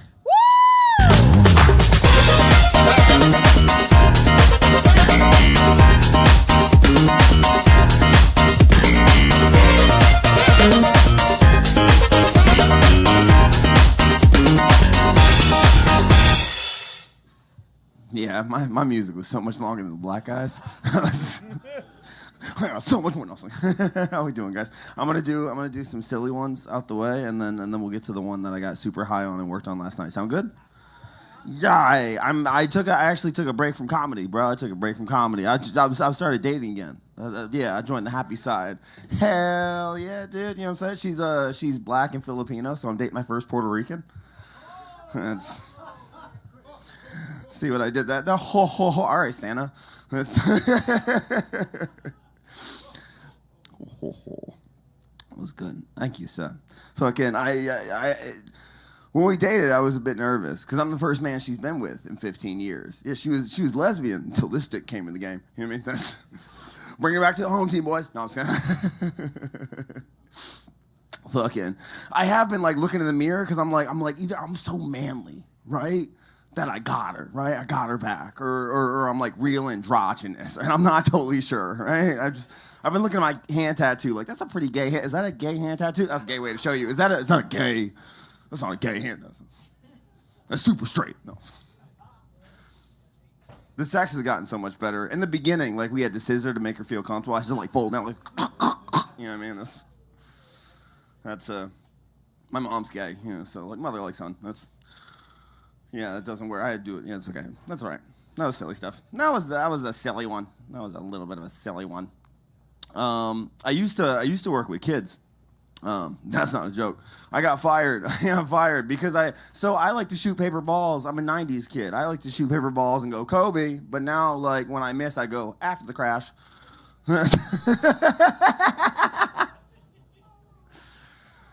Yeah. Magic Johnson after the AIDS. That's Lamar Jackson.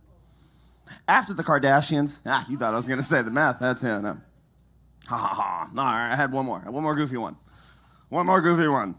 All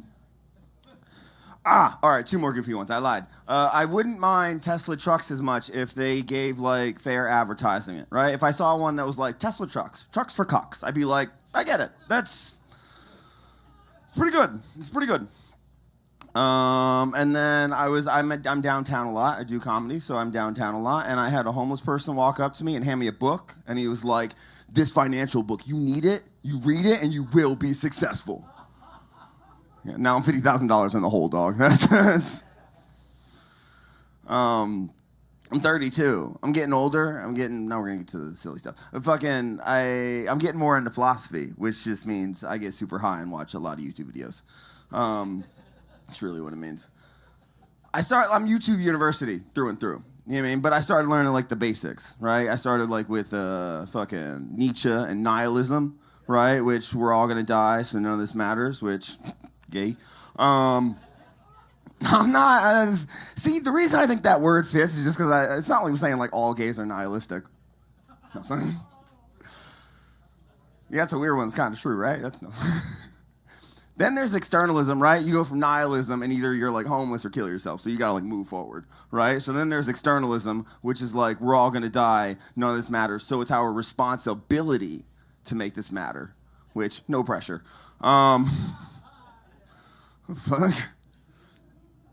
Which has led me to my favorite, absurdism, right? Which is we're all gonna die, none of this matters, but it was never supposed to. You were just supposed to exist. You're just supposed to live, be happy, right? And that's the one that just makes you feel the most comfortable.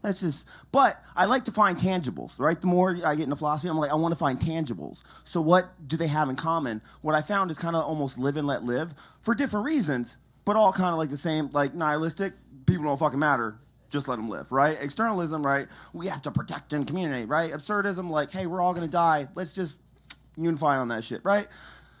That's live and let live. That's the like one tangible that I found. So incest. Right? I told you it's gonna get fucking hot. I still got a minute. But here's the thing. So like we're like opening up like sexually spectrum wise. You know what I mean? Like I started learning about other sexualities to like I just want to get the perspectives, right? I started learning about furries. Furries is a spectrum. Like ladies, lovely ladies in here. You have all at least once been a slutty bunny for Halloween. That's slutty bunny likes to eat your carrot. You know what I mean? That's slutty bunny likes to pounce. slutty bunny's gonna wiggle her tail in your face. That's all right. That was third. That was enough. That was enough. And then I learned what an autosexual is. Do we know what an autosexual is? Do you hit it? Yes. Dog, you're a G. Give it up for him. He's so smart. Dog, I just thought it was people that really got turned on by cars. You know what I mean? Just some guy like, vroom, vroom, vroom.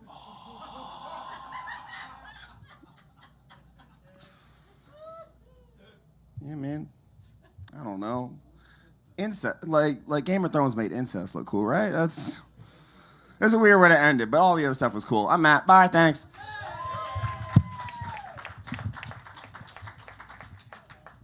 Late on the cue, my fault, my bad.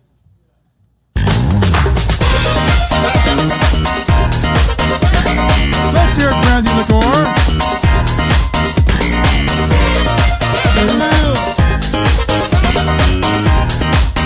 I'm trying to remember the name. The Kind of September. Who's the guy that directed Shivers and David Cronenberg? Thank you, Matthew.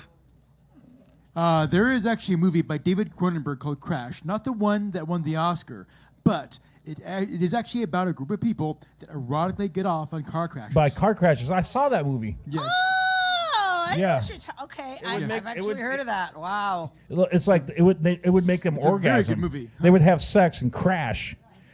They literally crash their cars and they would orgasm. No, seriously, there was a movie about that. It was called Crash, right? It had a pretty stacked cast too. It had like Rosanna Arquette and Holly Hunter and David Spade, and it was yeah. Seriously expensive orgasms. So what there, was geez. different about Crash 2, like from anal or what? Ernie, God! Well, I mean, I'm just being. I have to live with that. I'm an engineer. It's zeros and ones, plus or minus, true or All false. y'all are talking about like, you know. I mean, you're already All having. y'all are talking about nutting in a car crash. Yeah, and, where do you- I'm thinking about the worst thing I've ever did in school was basically I put yellow chalk dust all over my math teacher's chair. When he sat down, he got a big yellow butt. Yeah, but where do That's you all go I'm after a movie like that? Oh, Crash 2. Well, anal. What's going to be in Crash 3? Or Tatua, the Iron Man. What did he say? Or golden showers. I don't know. Yeah, well, see, but then you have to get. So you know what I'm thinking of? Bring up the the Golden coming up Girls. performer. next. Thank God. Thank Goddess. Let's hear it for Red Traveler. I gotta follow that. No, she doesn't want to come up anymore. No, that's all right. This one,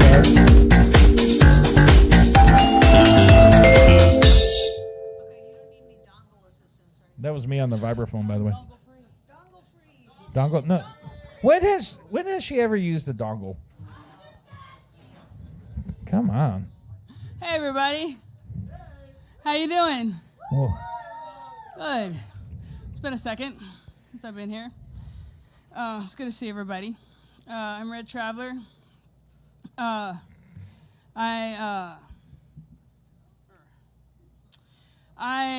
am an artist. I make wire wrap pendants and mandalas on old record albums, and I have other art, and some of it is at Tex Pop ATX, and some of that art you can find in this book here that is a combination of my art and Tom's poems called Forgiveness, and you can find it on Amazon. And we have another book out called Heart that is some more of my art and Tom's poems that you can find on Amazon. You can look up my name, Christina Culverhouse, and you can find these books on Amazon. Or you can look up Spirit Tom, and you can also find them. But I think if you look up my name, you're more likely to find those as well as my other books as well. So Christina Culverhouse, Culverhouse, and Christina like it's traditionally spelled. So I'm going to play the flute for you. If you like it, I have a YouTube channel of my live performances. It's Red Traveler 6447. So I have lots of other stuff, but I can't think of what it is, and I don't want to take up more time. So I'll just leave it at that. Oh, but Hot Tamale. Which flute do you want me to play? Uh-oh. Do you want me to play the one that I traditionally play that we all know and love so well? I say let's go with left hand. Left hand is the one that Rayla gave to me. Okay. Go for it. All right. I was looking up your channel. Ah, nice. Okay. I'm subscribing. Yay. All right, so I've been thinking a lot about and experiencing like close, intimate relationships, friendships, you know, special ones, and changes that we go through, and letting goes. Not that the relationship ends, but just things that change and just, I don't know, letting go. So that's what this is about. So anybody that has anything like that going on, maybe you can relate to this.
Thank you.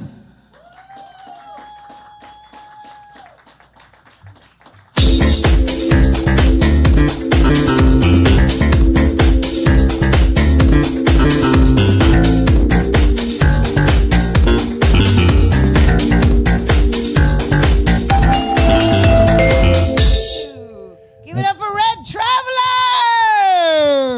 Woo! Come on, people! Red Traveler! I think Tom Moon's preparing to make a ninja move. Yeah, because I have the camera in the back, and I saw you down there gathering your things. Yeah, that's usually when he jumps out right there. Ninja! Yeah, Ninja! yeah. No, see, Ninja! it's been at least like 4 or 5 years before I caught him ninjing out. You know? Yeah. See what he does. I always call him the Pied Piper of poetry. He will let you know about an open mic happening before the venue even knows. Before they even know, like yeah, they're like, oh, he like has a list of every open mic in this town. He's the lifeblood of the poetic community here in Austin. Yes, he actually has his own day in Austin. officially, yeah. Tom Moon November Day. 18th. Yes. He brought the certificate in last Yeah, 2 he weeks ago. showed me the certificate. Yes. Oh, and about Crash. Oh, and Crash 2. Going back to that. Well, this just in from We Ain't Rich, We Pococks. Oh shit. Crash 3, NASCAR edition. Oh jeez. Thank you. Good All night. right. Okay. Okay. We've milked that cow dry. That cow has been squeezed to death. Lost in thought. Who's coming up next? Why can't I focus? God damn, this is driving me up the wall. Okay, I'm going back to camera 1. Fuck this. I'm tired of. Okay, go. All right.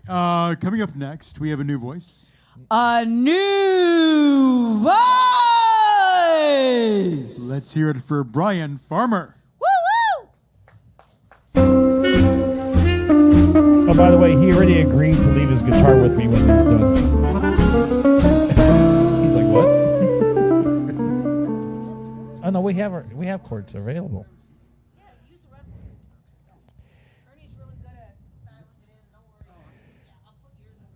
And that's like my favorite color, fucking sunburst like that. Oh. Am I here? Am I live? I just turned 50 years old, and I bought myself a guitar.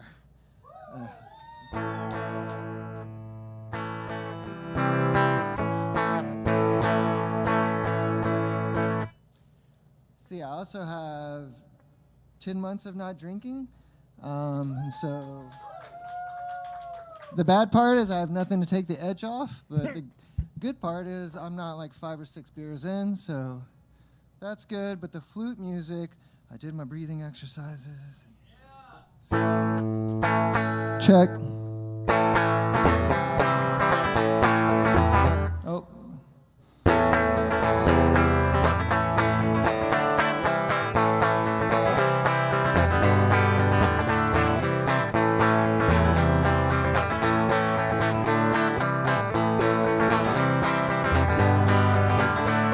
It's time to put these sloppy nights to rest.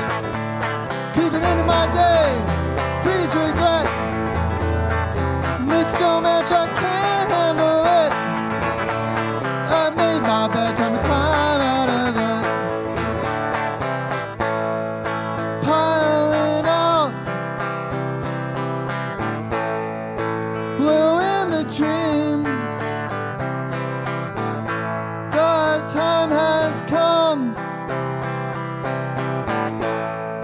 My shit stinks. It's a new day. I feel refreshed. The sun's shining. Time to be my best. I've got it made when I do me. I don't need to rage. My soul can be free. Take sound advice from a dear friend. It'll lead you farther than you might have been. Moving forward, stick to the plan. Don't relapse and have to start again.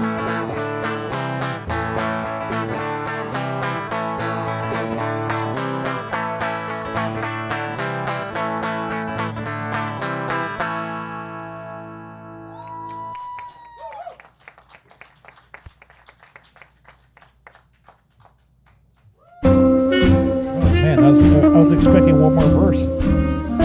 Oh yeah, go ahead and leave the guitar. No, leave the guitar. Leave it on the stage.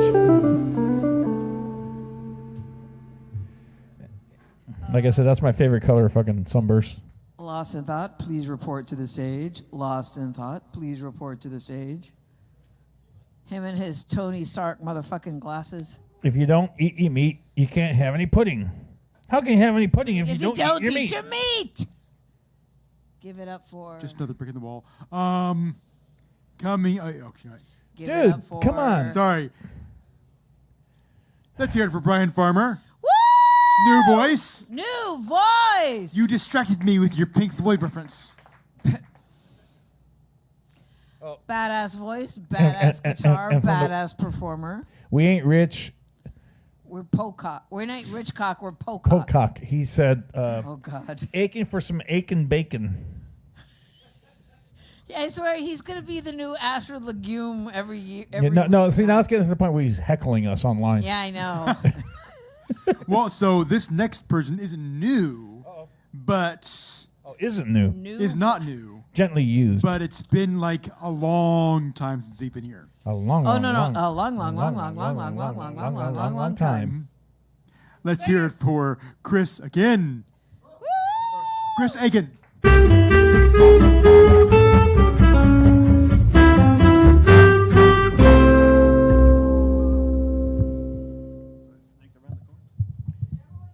That's his act. You getting? Yeah, it's just 5 minutes of pick the mic. Alrighty, so I was thinking about the Little Mermaid remake the other day, and they definitely complained about the wrong thing. They targeted skin tone, but meanwhile, I was thinking the whole time that they should have been, like, they never mentioned Ursula's actual mouth. She didn't use it at all, because she's an octopus. You know that bitch got a beak. And, the bitch gets a beak. The whole time, she just should have been, that purple people eater should have been sounding like a castanet clicking the entire time. Every time she would speak, like, don't underestimate the power of body language. I don't know, my clicking's kind of off. We'll have to bring some coconuts on stage. Like, her most famous song would have just sounded like a pelican deep-throating a kazoo. Yeah, picture that for a second. Whereas just the poor unfortunate, ooh, in pain, ooh, kill me. Ooh. That's my terrible kazoo impression. I'm glad y'all are here to hear that first. I mean, of course they went with the top half human, because nobody's going to try to, cut some deals with a Sarlacc pit, for the desert mouth that ate Boba Fett. Like, can you imagine, like, between the tentacles, this sandworm just trying to speak to you, like, come on, make a deal. Now get in my belly. I'll take that over laughter any day, just to... It's just tapping the thing. All right. So y'all who's got a lot of tattoos in here? Thank you for your hands up instead of a woo. Can you see shit? I have my tattoo. It's on my hand. So, you ever be getting a tattoo and then your tattoo artist figures out which arm you masturbate more with? Well, I do. Yeah, I was just getting this back piece, a Zelda collage. That's right, I bled green that day. And he calls over another guy asking for a second opinion. They're just hovering over me like a couple of astronauts just trying to land a rover on my ass, being like, all right, if we go 3 degrees left and 10% bigger on the right, eventually it'll even itself out. I'm just laying there face down, being like, okay, thinking to myself, you could have just asked me. I logged in the time. And then some guy next to me pops up being like, dude, you're supposed to swap hands. And I try to play it off like, okay, no, that was my mom. She took Tylenol and she was pregnant. And the tattoo artist is like, no, that was Pornhub. But you know the worst part of it? Was I'd gotten the tattoo for someone. For a girl. And halfway through getting Link's virgin ass drilled into my spine, I get a text. It's a wedding invite. Zelda themed. You ever find out that you're the Ganondorf in somebody else's fantasy? Yeah, instead of being like the hero of Hyrule, I felt more like Tingle in the corner. And y'all really got to know enough Zelda lore for that one to work. Just think of it just some dude dressed in all green spandex watching the entire time. I'm hoping it's a happy ever after for them. But now, I swap hands, as I was instructed. Got myself my own princess, finally. Instead of, now she just calls me the Pussy Waker. You know, the Wind Waker, except with more hands.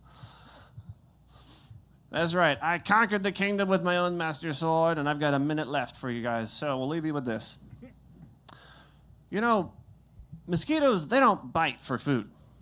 They bite to make babies, which means I am a mosquito's baby daddy. That's right, I got a bunch of unborn children behind a gas station right now. And they say you can't hit women, but every mosquito is female, which means I will slap the shit out of a mosquito hoe. Just hitting different parts of my body. Fuck you, Brittany. Fuck you, Jessica. You'll never have my kids, Katie. Well, bam. All right, thank you so much. I am Chris Aiken.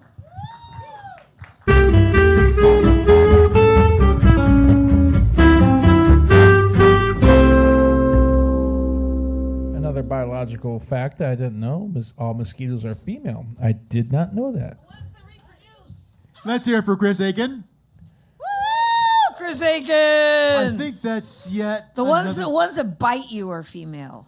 I think that's yet well, another. What purpose does the male mosquito They sit by the TV and drink beer. and grab their crotch and call out plays? The ref is wrong and shit. Yeah. Okay, lost of thought. How many people we got left on the list? She could have bit that guy and whatever. Well, I was going to answer Hajimai's question, but hey. What? Exactly. I didn't understand. Lane, this is not the time to be bitchy. Answer the question. How many people we got left? I was going to say about Chris Aiken. Chris Aiken. Yet another performer that has turned awkwardness into an art form. And you are the czar of that, sir. I am, and I hold that title proudly. She belongs to the big. All right. Let's see. Okay, how many people we got left? 2, 92. So 1, 2, 3. That's your favorite number, Ernie B. 4, 5, 6, 7, 8, 9, 10, 11, 12. 9, 10. 75, 76. You know, there are actually people watching online. I think there's like 11 people. 11? 11? No way. There's not even 11 people in here. 1, There's not 2. 11 people sitting in here. You know, I was counting, and I had these 2 people counting random numbers. You know, and you didn't know who Stevie Ray Vaughan was, so there's that. Okay, you know, we're just gonna move on. We're gonna move on to the next voice. Let's hear it for Clay. Oh, and he's also a new voice. Stop. 18 years we've been doing this Awkward. shit. Hold on. We're sorry. We totally fudged that intro for you because he messed up. Oh, yeah. Excuse me. Who messed up? You messed up. But go on. You, because you went, oh, by the way, he's a new voice. Go on. 18 years. New voice. Give it up for Clay. Woo! God. God damn it. And I misplay.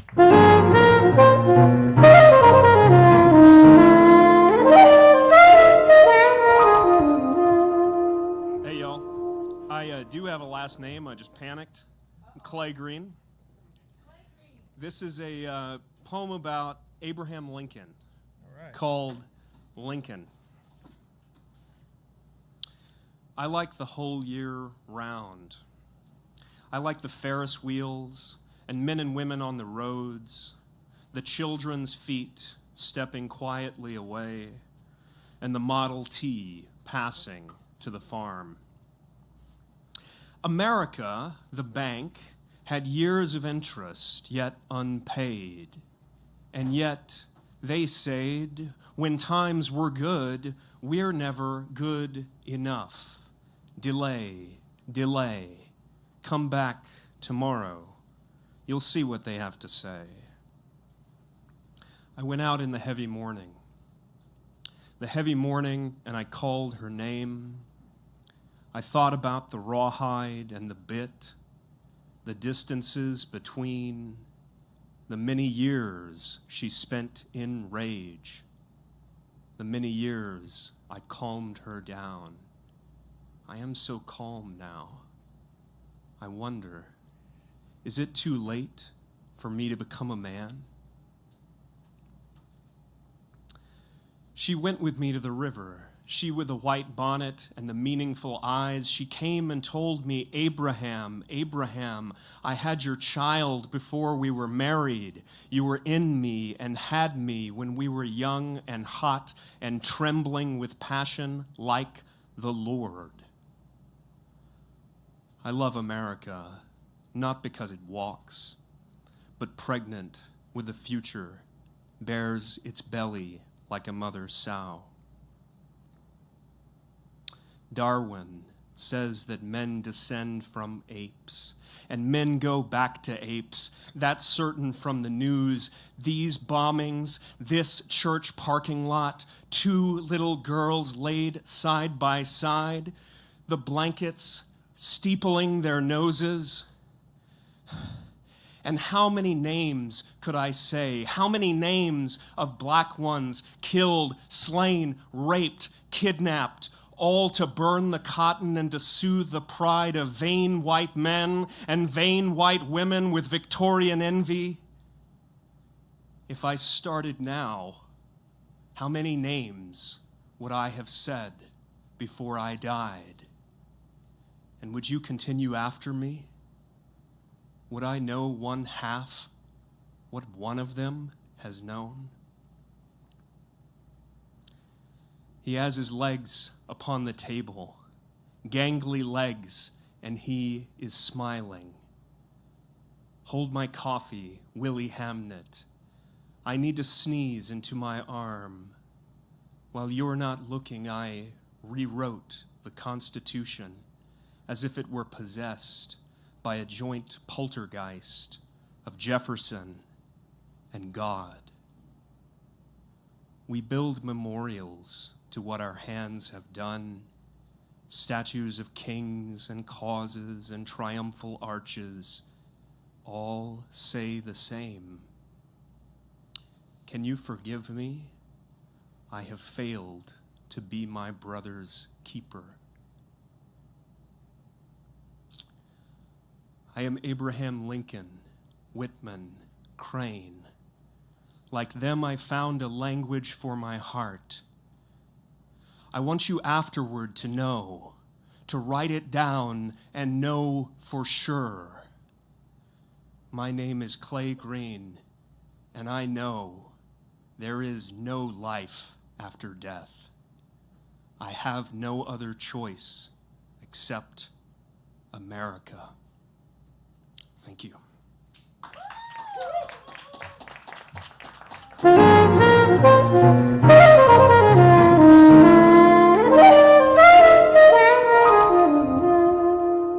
Wow. That was pretty fucking deep, man. It was, yes. No, Give seriously. it up for Clay Green! Woo! Oh God, I'm losing my voice. So, no, that was heavy, man. That was beautiful. And I adore listening to poets that aren't like this. I mean, that they have their stuff memorized. Yeah, like off the Total admiration, because I remember once it took me like half a year to memorize one of my poems.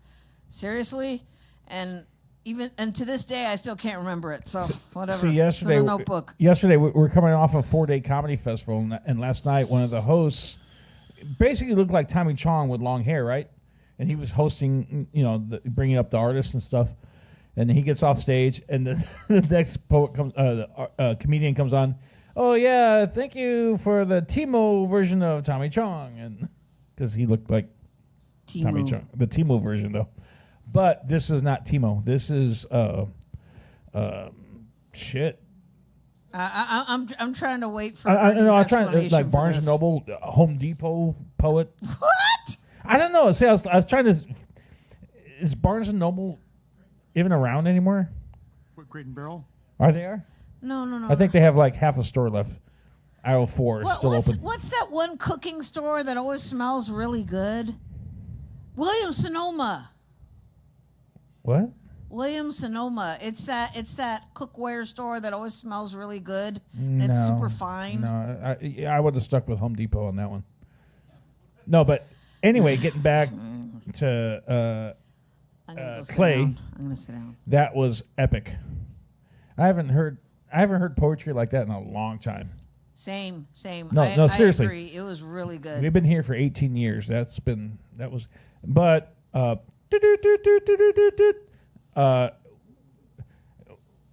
ain't Pococks. We are Cox, whatever said. Paul Pocock. Pocock, yeah. He said, wait, he goes, y'all putting Aiken then Clay? That happened. No. Okay, yeah, Lane, get back over here, it Lane. just happened. Lane, get up off your ass and do your job. It's getting late. Come on. Yeah, man, hurry up. 9. 8. There's 9 7, 8. people. 6, 7. What is that? To answer your previous question, there's 9 people left. 19 people left. Shit. Let's The get the move time on. is 9:30 p.m. At the tone, it will be 9:30. Coordinated Universal Time. Bring up the next person, please. We're dying here. I know, yes. Well, will you open your mouth and announce? Yeah, bring up the next performer. We have a new voice. Another new voice. Let's hear it for Marcus Zapata.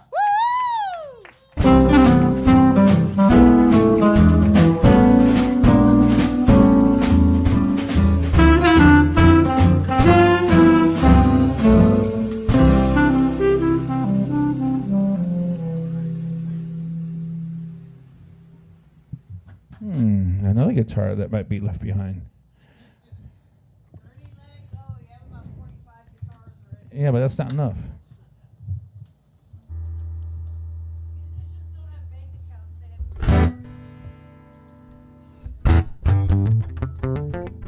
Oh God, no, Lane, XY, don't aim. You don't aim the microphone like you're trying to shoot them.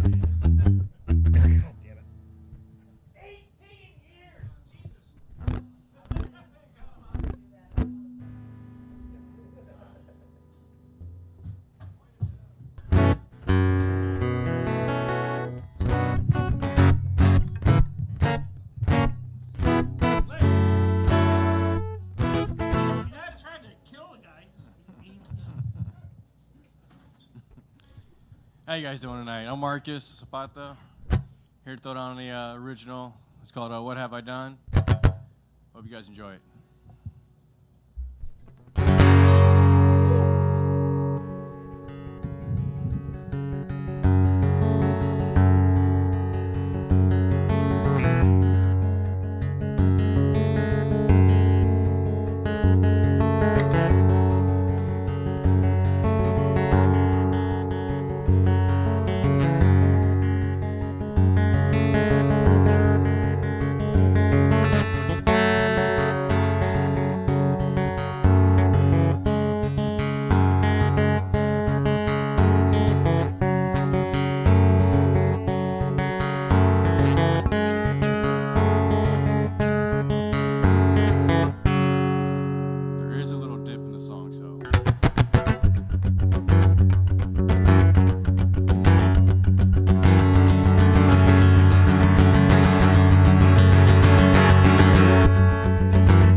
Thank you.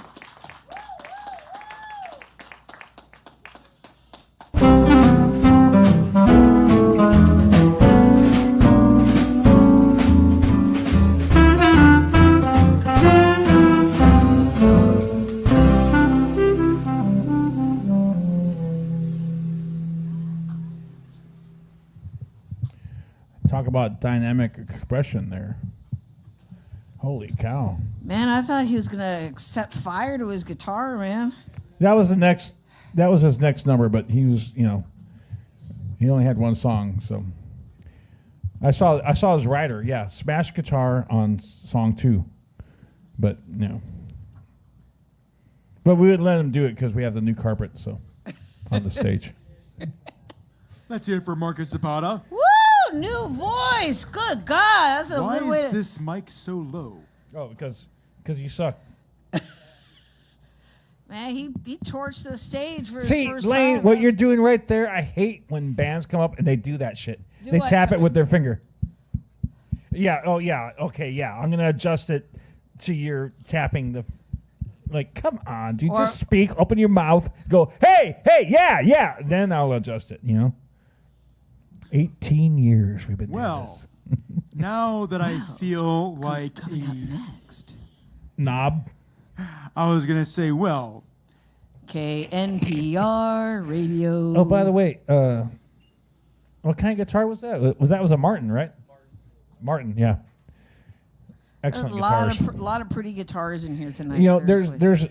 we see a lot of Taylor guitars in here, acoustic guitars, which are very fine guitars, but Martins are like they're like They're darn $5,000 for an hard. acoustic guitar. Yeah, until you played a Martin, you will not know. No, until you play a Martin, then you'll know. Oh, I get it now. Coming up next. So I can speak now. Cool.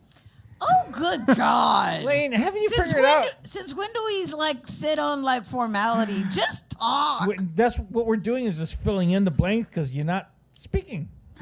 Coming up next. Coming up next. Let's hear it for Frank. Woo! Another guitar that's going to be left behind tonight. We need some dongle assistance. Boom chaka laka laka boom chaka laka laka boom chaka laka laka boom chaka laka laka boom chaka laka boom chaka laka pow.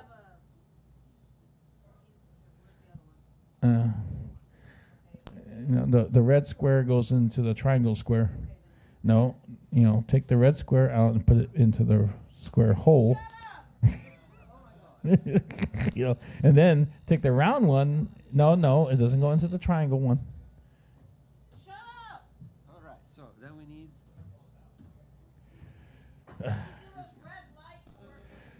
I did that one time at a Christmas event, and the lady that was setting up the Christmas tree, she was losing her mind because I wouldn't stop talking.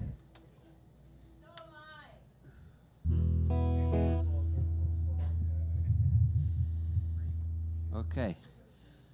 So I'm going to play a song I wrote just maybe 3 weeks ago. So it's a recent one. And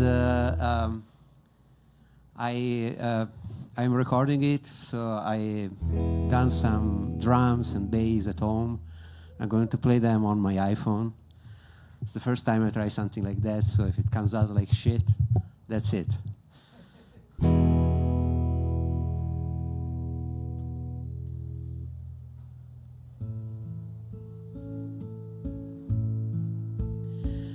Come on in, have some biscuits. In the fridge may have seen a beer. We can look for some weird chords. Write a new Sid Barrett song. Oh, I wish you could have seen me right underneath the free zone porch when I rescued a baby raccoon with the handle of a broom. It's It's a good, we're bad at kissing. Takes one option off the floor. And your voice is flashing diamonds on the lovers in your poems. Oh, I wish I could be one. Come to me, girl, when our time has come. Bring your periwinkle summer sky. You will teach me how to shoot a gun, and I'll shoot it at the fucking sun. The dried flower and the postcard, the corn knife and the kazoo. Took you just one short ride home to know all about my world. But I got to know so little about you, Minnesota girl. About your beauty and your goofy and the way you own it all. It's a good, we're bad at kissing. Takes one option off the floor. I so wish that I had been there when you played that corner store, and your Strat shook the beer cans, and you played all of your wicked songs about your lovers, motels, Galveston. Would have been so easy to fall in love, and then blame it on the fucking sun.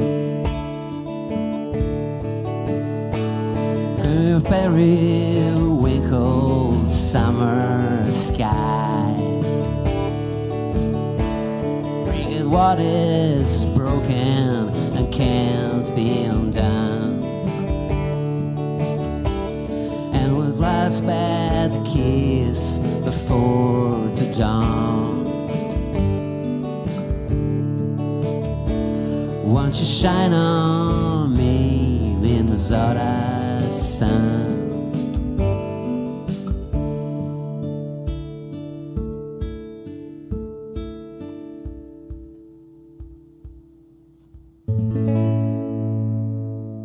It almost worked.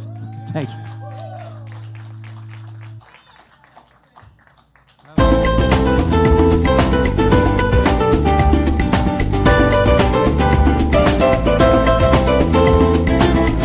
Chakalaka boom, chakalaka boom, chakalaka boom, chakalaka boom, chakalaka boom, chakalaka. Wow. Let's hear it for Frank. Give it up for Frank! Hell yeah! Woo! Lane goes up there. Give it up for Frank.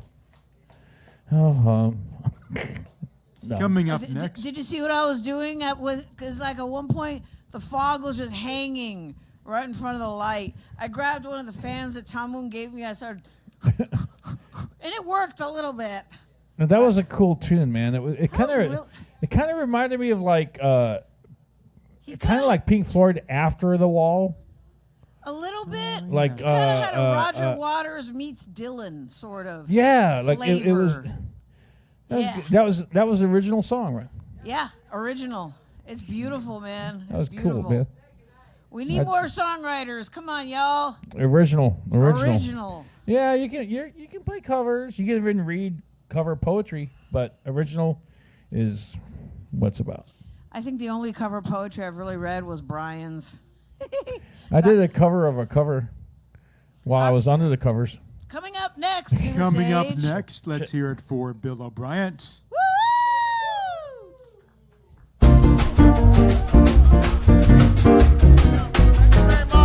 Thank you very much. Hey, hello. Give it up for your host, Hot Tamale, Lost in Thought, and the Sound Man. Great acts, man. Zapata over there. Frank. All right, so this is my friend, Benny the Banana. He doesn't speak English. He only speaks bananas. And he wants me to do a PSA in his behalf. Don't be nervous. I got this, Benny. Okay, here we go. Benny wants people to know that there are many injustices that are done to fruits and vegetables every day. See, Benny is a victim of inappropriate touching and sexual acts by humans. So please join Benny and Fruit Lives Matters to end these heinous acts.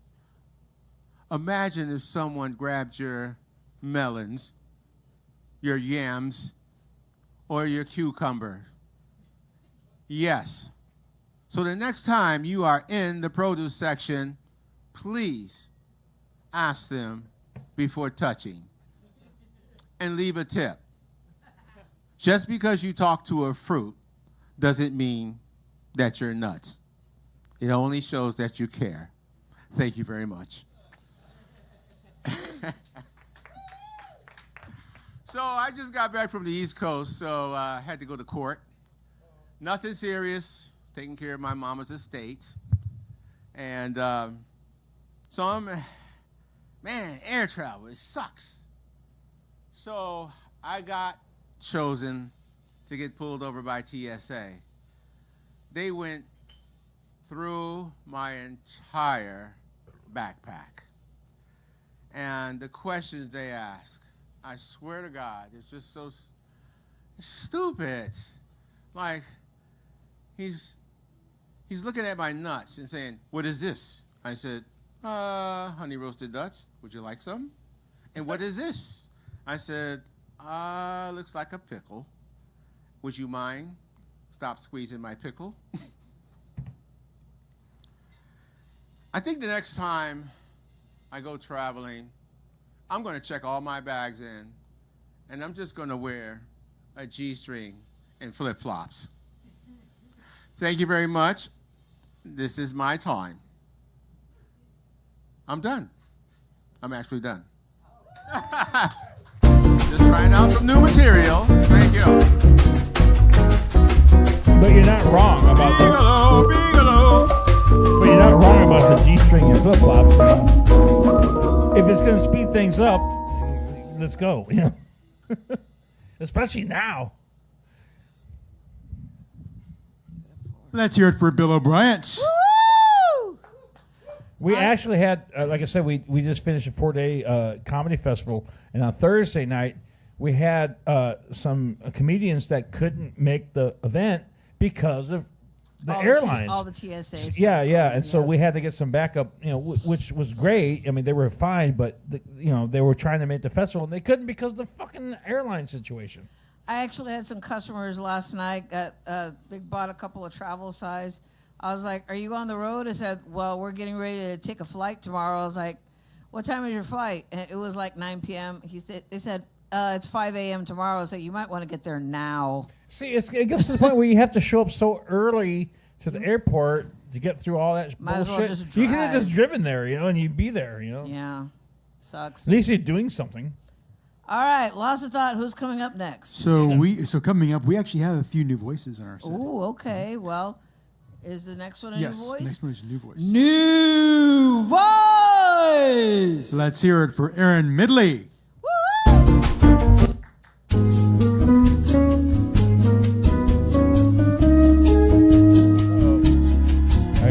potential new guitar. Jumbo size. I like Taylor's. You shouldn't talk to him earlier. But I got a Martin. I forgive you. What? All right, y'all. So this it's not an original song, but it's from a local band here that is no longer in existence that I love called The Gourds. And this one's one that my friends love to hear me play. They call it the goddamn song, which you'll hear why, but it's not actually the name of the song, but I've never been able to convince them otherwise. So.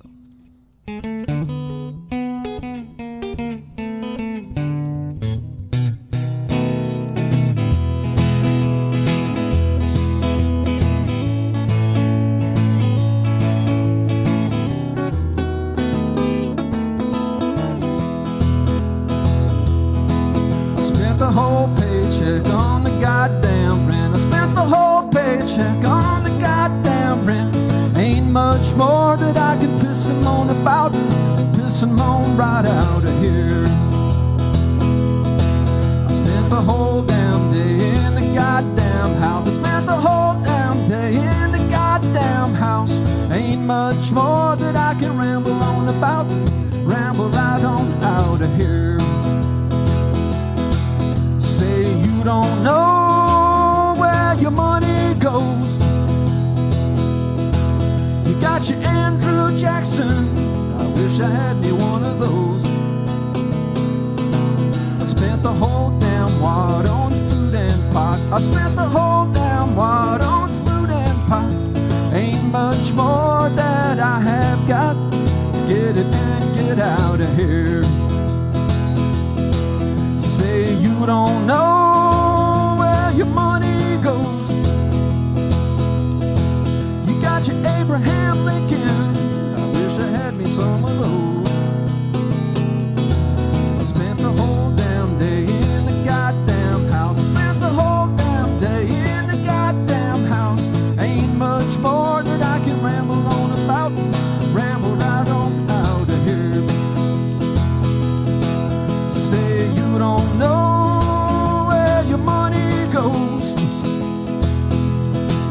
You got your Benjamin Franklin. I wish I had me one of those. I spent the whole paycheck on the goddamn rent. I spent the whole paycheck on the goddamn rent. Ain't much more that I can piss and moan about. Piss and moan right out of here. Yodelay-hee-ho, yodelay-hee-ho, yodelay-hee. Oh, yeah. Thank y'all.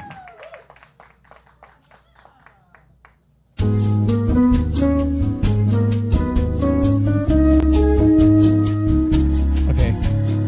I need to address an issue.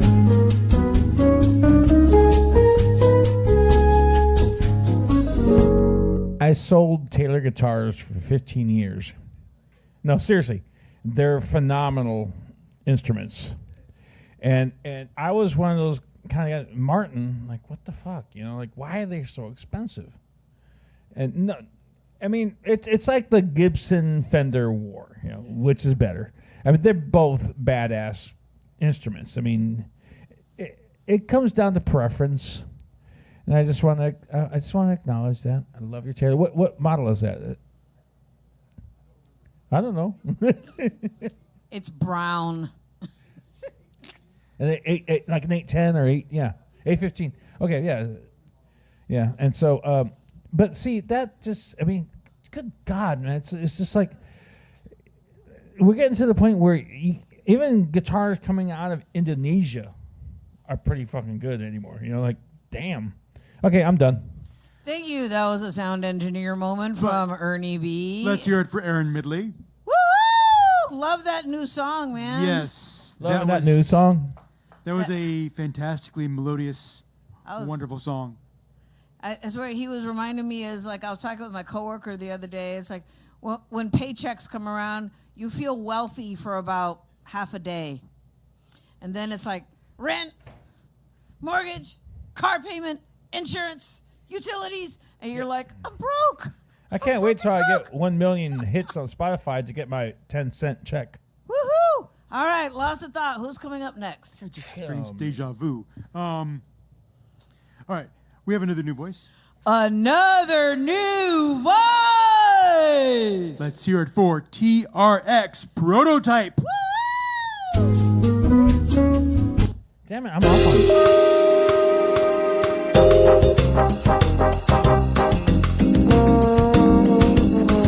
That's me on the trombone, by the way. Okay, no, it's not. Oh, he's got gear. I saw you walking in with that. I was like, what is that a table saw? Not quite. I'm just filling in the blanks here, man. You know, like, well, he's gonna either he's gonna slice open a turkey and that's his act. That's the table. Thank you. Good night. And then there's Maud, and then there's Maud, and then there's Maud, and then there's Maud, and then there's Maud, and then there's Maud. Baba Deva Super can't remember the other words on Baba Baba Baba Baba. Right on, Maud. Remember Maud, that show? B. Arthur? That was my response as well. Come on. I got to do something here. It was dead air. We got a 100,000 watt blowtorch streaming across the country. Okay, maybe like a 0.7 watt. But whatever, you know. What? Torching across the what? Blowtorch. Okay, well, you know, why does the clock break when it gets hungry? Because it goes back 4 seconds. Thank you. Do you need an input for your rig? In a second, hold on. Yeah, I just need the guitar cable for the back. Okay. We are good. How many tickles does it take to make an octopus laugh? 10 tickles. Thank you. Good night. And did you hear the one about the guy who stole the calendar? He got 12 months. I'm very delirious right now. I haven't slept since before October. Did you hear about the semicolon that broke the law? It was handed 2 consecutive sentences. Oh, I can't even speak anymore. Are you ready? Yeah. Okay. Let me do a quick sound check. Yeah. Hit it. All right. What do you call it? What do you call a boomerang that doesn't come back? A stick. Cool. How'd that sound? Y'all hear that? I can hear it. All right, thanks. One more thing.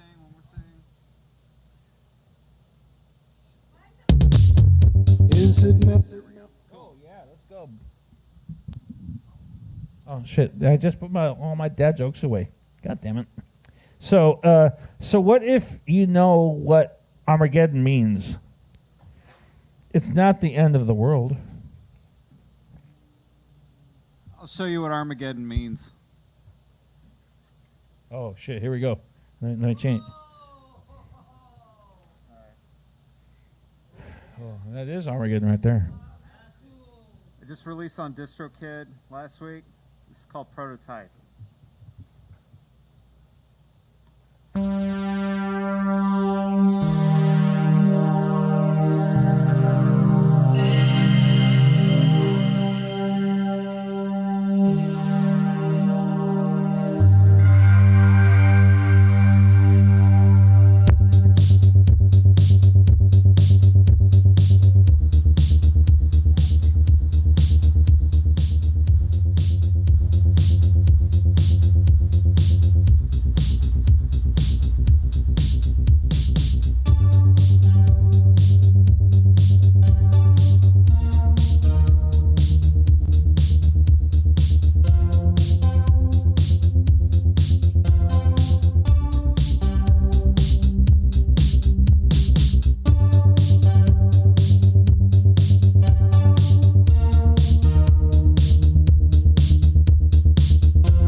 Is it man or machines design? In my mind, funeral pyre. From the ashes of the technic night, a new mind, prototype.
we'd like to welcome you back to Kick Butt Goth. Oh, there you go. There you go. Wow. That was awesome. What? Hot Tamale was back here like, can you put more light on his face? I'm like, no. Honestly, because just He was wearing a black mask. No, I know, but it was disappeared on the. That's. Have you ever been to a I swear golf? it was so cool because it's like before he's set up, he's mild mannered, everything, and then he puts on the mask and he's a predator. Well, see, that's how most. Yeah! That's how most musicians are. They're geeks and nerds and stuff, and then you see them on stage. They're like, oh my god, they're so cool, and then you meet them backstage. And they're like, hey, did you check out that new distortion pedal? Blah blah blah blah blah. All right, give it up for TRX Prototype! Woo! Come on, people! And they'll talk about Call of Duty for days. Yeah. See, come on. All right, so okay. I do have to say, I seriously feel like I need to rub my eyes from this fog. I saw him coming in with that table before we started. And I did too. And that's called self-contained. He brings his own table and doesn't show up to the venue. Oh, do you have a table? Well, it's kind of wobbly, but Okay, folks, before you leave here tonight, make sure to get like a drink or a cookie to go. Support your open mic bar and buy something, please. How is it that we have and tip the bartender lavishly? How is it that we have 18 people left? We don't have 18 people left. How many people are left? Coming up next, one of the more prolific writers at Spoken and Heard, and he's my crazy younger brother. Give it up for Lost in Thought! Woo! Come on, people! Come on, energy! There's like 8 people here. Okay, I can't be the only one going, woo! Woo! Woohoo! And people online. Woohoo! We got the people are watching. Be careful what you say. So I thought I would do something between the main list and we're about to start the alternates actually. But this I wrote just today. It's new shit. New shit. Don't break the skin. I guess you could say it's an addendum to last week's poem. Awkward, weird. I'm going to avoid that guy. These are thoughts that trample through my head, and I'd like to tell you that these pieces of desolate streamers falling to the floor long after the party's over is just all in my head. But sadly, it's not. I seem to put off this intensity. Social situations can feel like an oncoming train, and there I am, right in its path. So there's this one guy at work, married dude, that's always given me a look of interest. Well, one day, I'm outside talking with an organization my provider referred me to concerning my autism. I turn around and I see him. Apparently, he'd heard the whole conversation. Next time I saw him, he gave me this sheepish wave and had this look of terror in his eyes, almost like someone from high school thinking, oh my God, do you know what people would actually think of me if they saw me talking to you? You thought I was a nice piece of eye candy to look at, but the second you found out I was autistic, you ran for the hills. This isn't the only person at work that's like this. You see, my immediate team couldn't be better. I've got all these people propping me up and helping me that are just all around good people. Outside of my team, well, there are still plenty that are happy to see me, but there are quite a few others that have formed this collective thought, and I can see it in their eyes. Some often seem to have this support group that they've formed in their head in the presence of me, and they're thinking to themselves, don't talk, don't engage, just keep walking past him and move on with your day. Come on, you can do this. Others will have this stern expression as their pupils are compressed to stone as they walk past me. If an entire face could impersonate an arching eyebrow, that would be it. And they have this justified expression thinking, oh God, this asshole. when I walk past someone I don't really know or are intimidated by in any way, shape, or form, I'm on that train track. And here it comes. Nod, smile, make small talk, but not too much small talk. You're stirring. Stop stirring. You seem like a creeper. Oh God, they're on to you. They know you're a widow. Lane, abort, abort. For God's sake, abort. Get out of there, man. And I feel like I just can't catch a break. And I think part of me, while it is true to my nature and from a history of bad school systems and having an abusive caregiver as a kid, I think part of me is building this wall out of this. Because even though I feel like an outsider, at least it is something certain. At least it's something tangible to feel. So I internalized this and thought on it and tossed it around my brain like a mint or like a mad person throwing around a giant object in the middle of the street. I woosawed and really looked deep, reaching my center and finalized on a perspective that made me feel whole and complete. Fuck these people. If you're going to judge me for a few interactions, not even bother getting to know me, and just gather your pitchforks and your fire torches and think to yourselves, well, must be a terrible person, let's all laugh as he tries to stumble through life, then maybe at least having one conversation with me and seeing me as a person could help. Disclaimer, with that said, if you talk with someone who's tossing up all these red flags and acting weird and giving off a creepy vibe, especially if it's in a dark alley in the middle of the night, then yeah, you should probably follow that instinct. And yeah, all of us take turns playing the asshole. I'm no exception.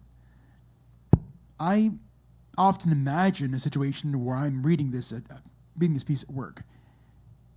And I'd probably be a little more diplomatic in my language. And I close with this. No matter what happens, I'm going to get up every single day and face it head on and fight. Be as much as myself as I can be. While yes, every day will be a struggle. But I will try to be a better person than I was yesterday. And honestly, who among us doesn't feel like an outsider in some way? We all have those moments where we feel like we're the least important person in the room. But my question, especially to those that will react to me this way, and well, let's face it, I do have a part in creating, I can try. I can respect whatever boundaries you put up. But now that you know, what happens now?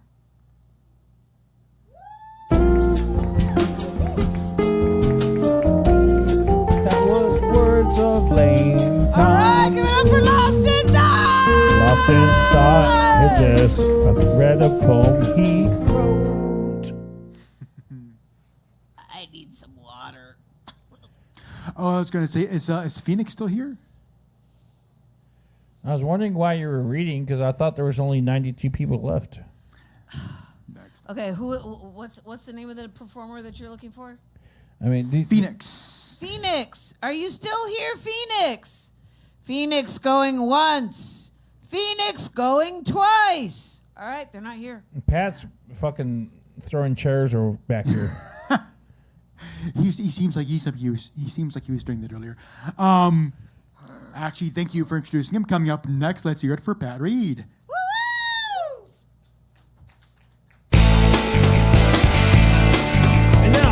Sports. I guess the LA Dodgers won the World Series, but I don't keep track of that. I really don't know. Sports. Oh, shit! Wait. That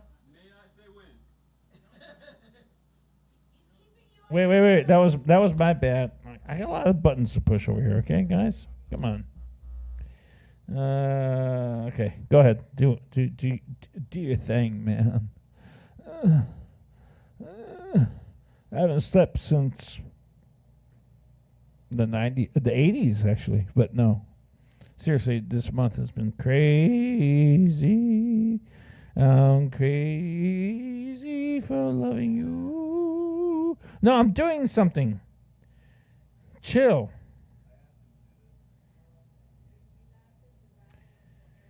Yes, because I'm trying to fill some fucking time here. Give me a break. Bitch. Yeah, I'm glad you did. Input. The past, like, hey man, I didn't want to start this beginning of your divorce, but oh wait, no, oh shit, you take your shirt off. Oh wait.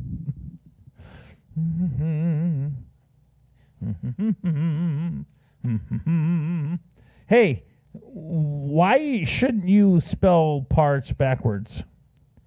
Because it's a trap. How did you get back on stage that quick? Didn't you just run back here and then?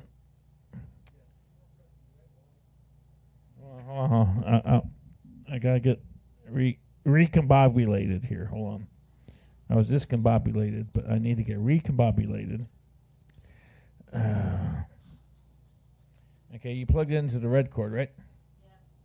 Yep. Hot tamale, I wasn't talking to you.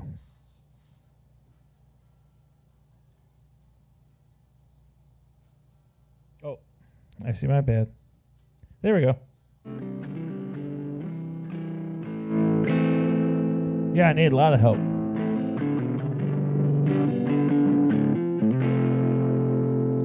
All right, I wrote the song earlier today. I'm going to really try to remember it, but I do have my cheat sheet, so I think we'll be okay. New shit.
God, is this what you want?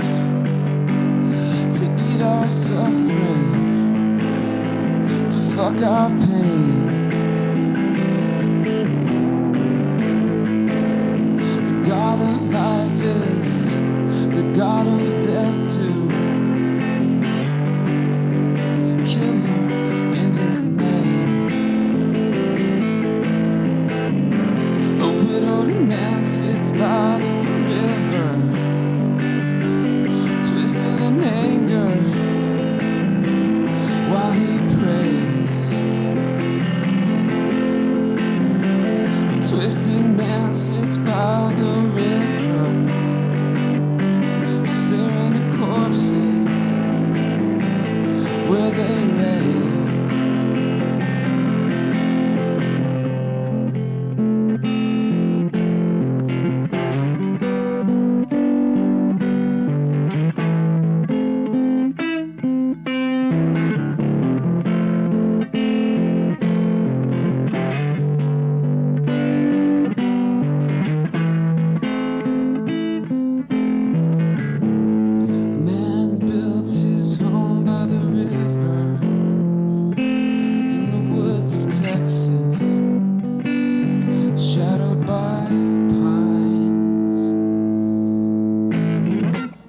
got potential, right? Oh, hell yeah.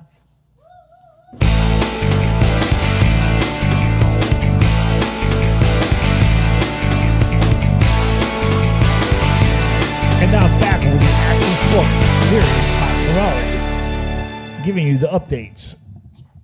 Hey, good night. No, you're supposed to leave that Martin here. I told you. It's free. Oh, no, you too. Okay, there's a Martin and a Fender walking out the door. It's free to come in, but you got to leave your guitars when you walk out. God damn it. Lost in thought. Woo. Let's hear it for Pat Reed. Woo! Very cool news. Oh, hello. Marcus Zapata. Why is it? I sound really loud. No. Why is it every time I have a soft-spoken singer and I crank the volume up, it just happens to be your mic and you go, woo! God damn it, I'm going to blow my tweeters out. You're welcome. Thank goodness I have a limiter on everything. Well, I could talk like KNPR right here, but turn it back on. Speak. All right. Closing out the night. The Animal's going to go up and do karaoke? Yes, he's gonna come up and sing "Always and Forever." I was going to say Motorhead, but okay. And dedicated to Stephanie. Each moment with you is just like a dream to me that somehow came Give him another shot. All right, give me All right, let's stop. Bring up the final performer. So, closing out the night here at Kickbutt Radio. Can you be more lame? Can you be more lane? Yes, he can. So, closing out the night, let's hear it for Daniel Aztec.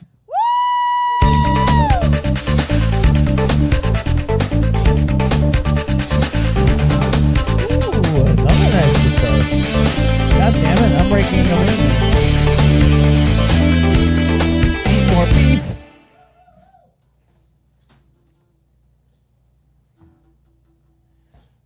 Make sure your volume is on. There it is. What the fuck is going on, Kickbutt Cafe? Thank you. It's good to be back. I was here like a year ago or so let's get it back. Let's get it.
Thank you. I have 37 minutes. Seconds.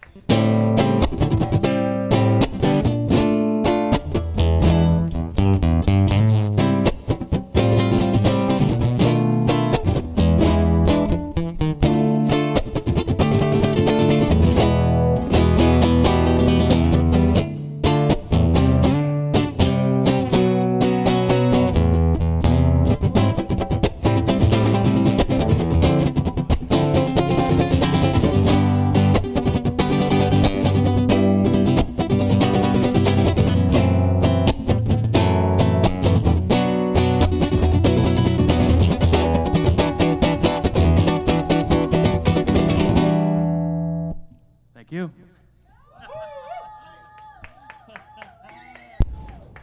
It's good to be back.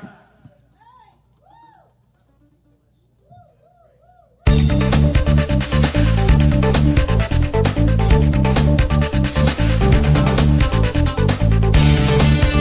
sorry, I broke out the tambourine over here. I was starting to cha-cha on that first song. I was like, hoo, hoo, hoo. Okay, lost a thought. Give it a 4. Yes, that was closing out the night. That was Daniel Aztec. Woo!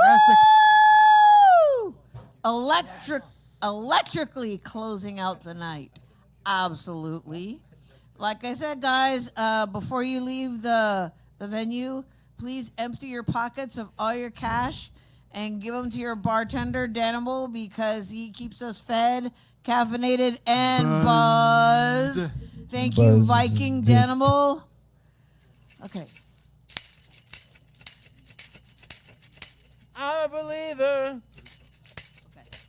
Should we do the thing? Let's do the thing. You have been witness to the best, the baddest open mic in the ATX, spoken and heard live every Sunday night at Kick Butt Coffee, Music, and Booze. It's not just an open mic, it's a show, not a show without each and every one of you, including you, TRX Prototype. And everyone online. And everyone online. Thank you and good night!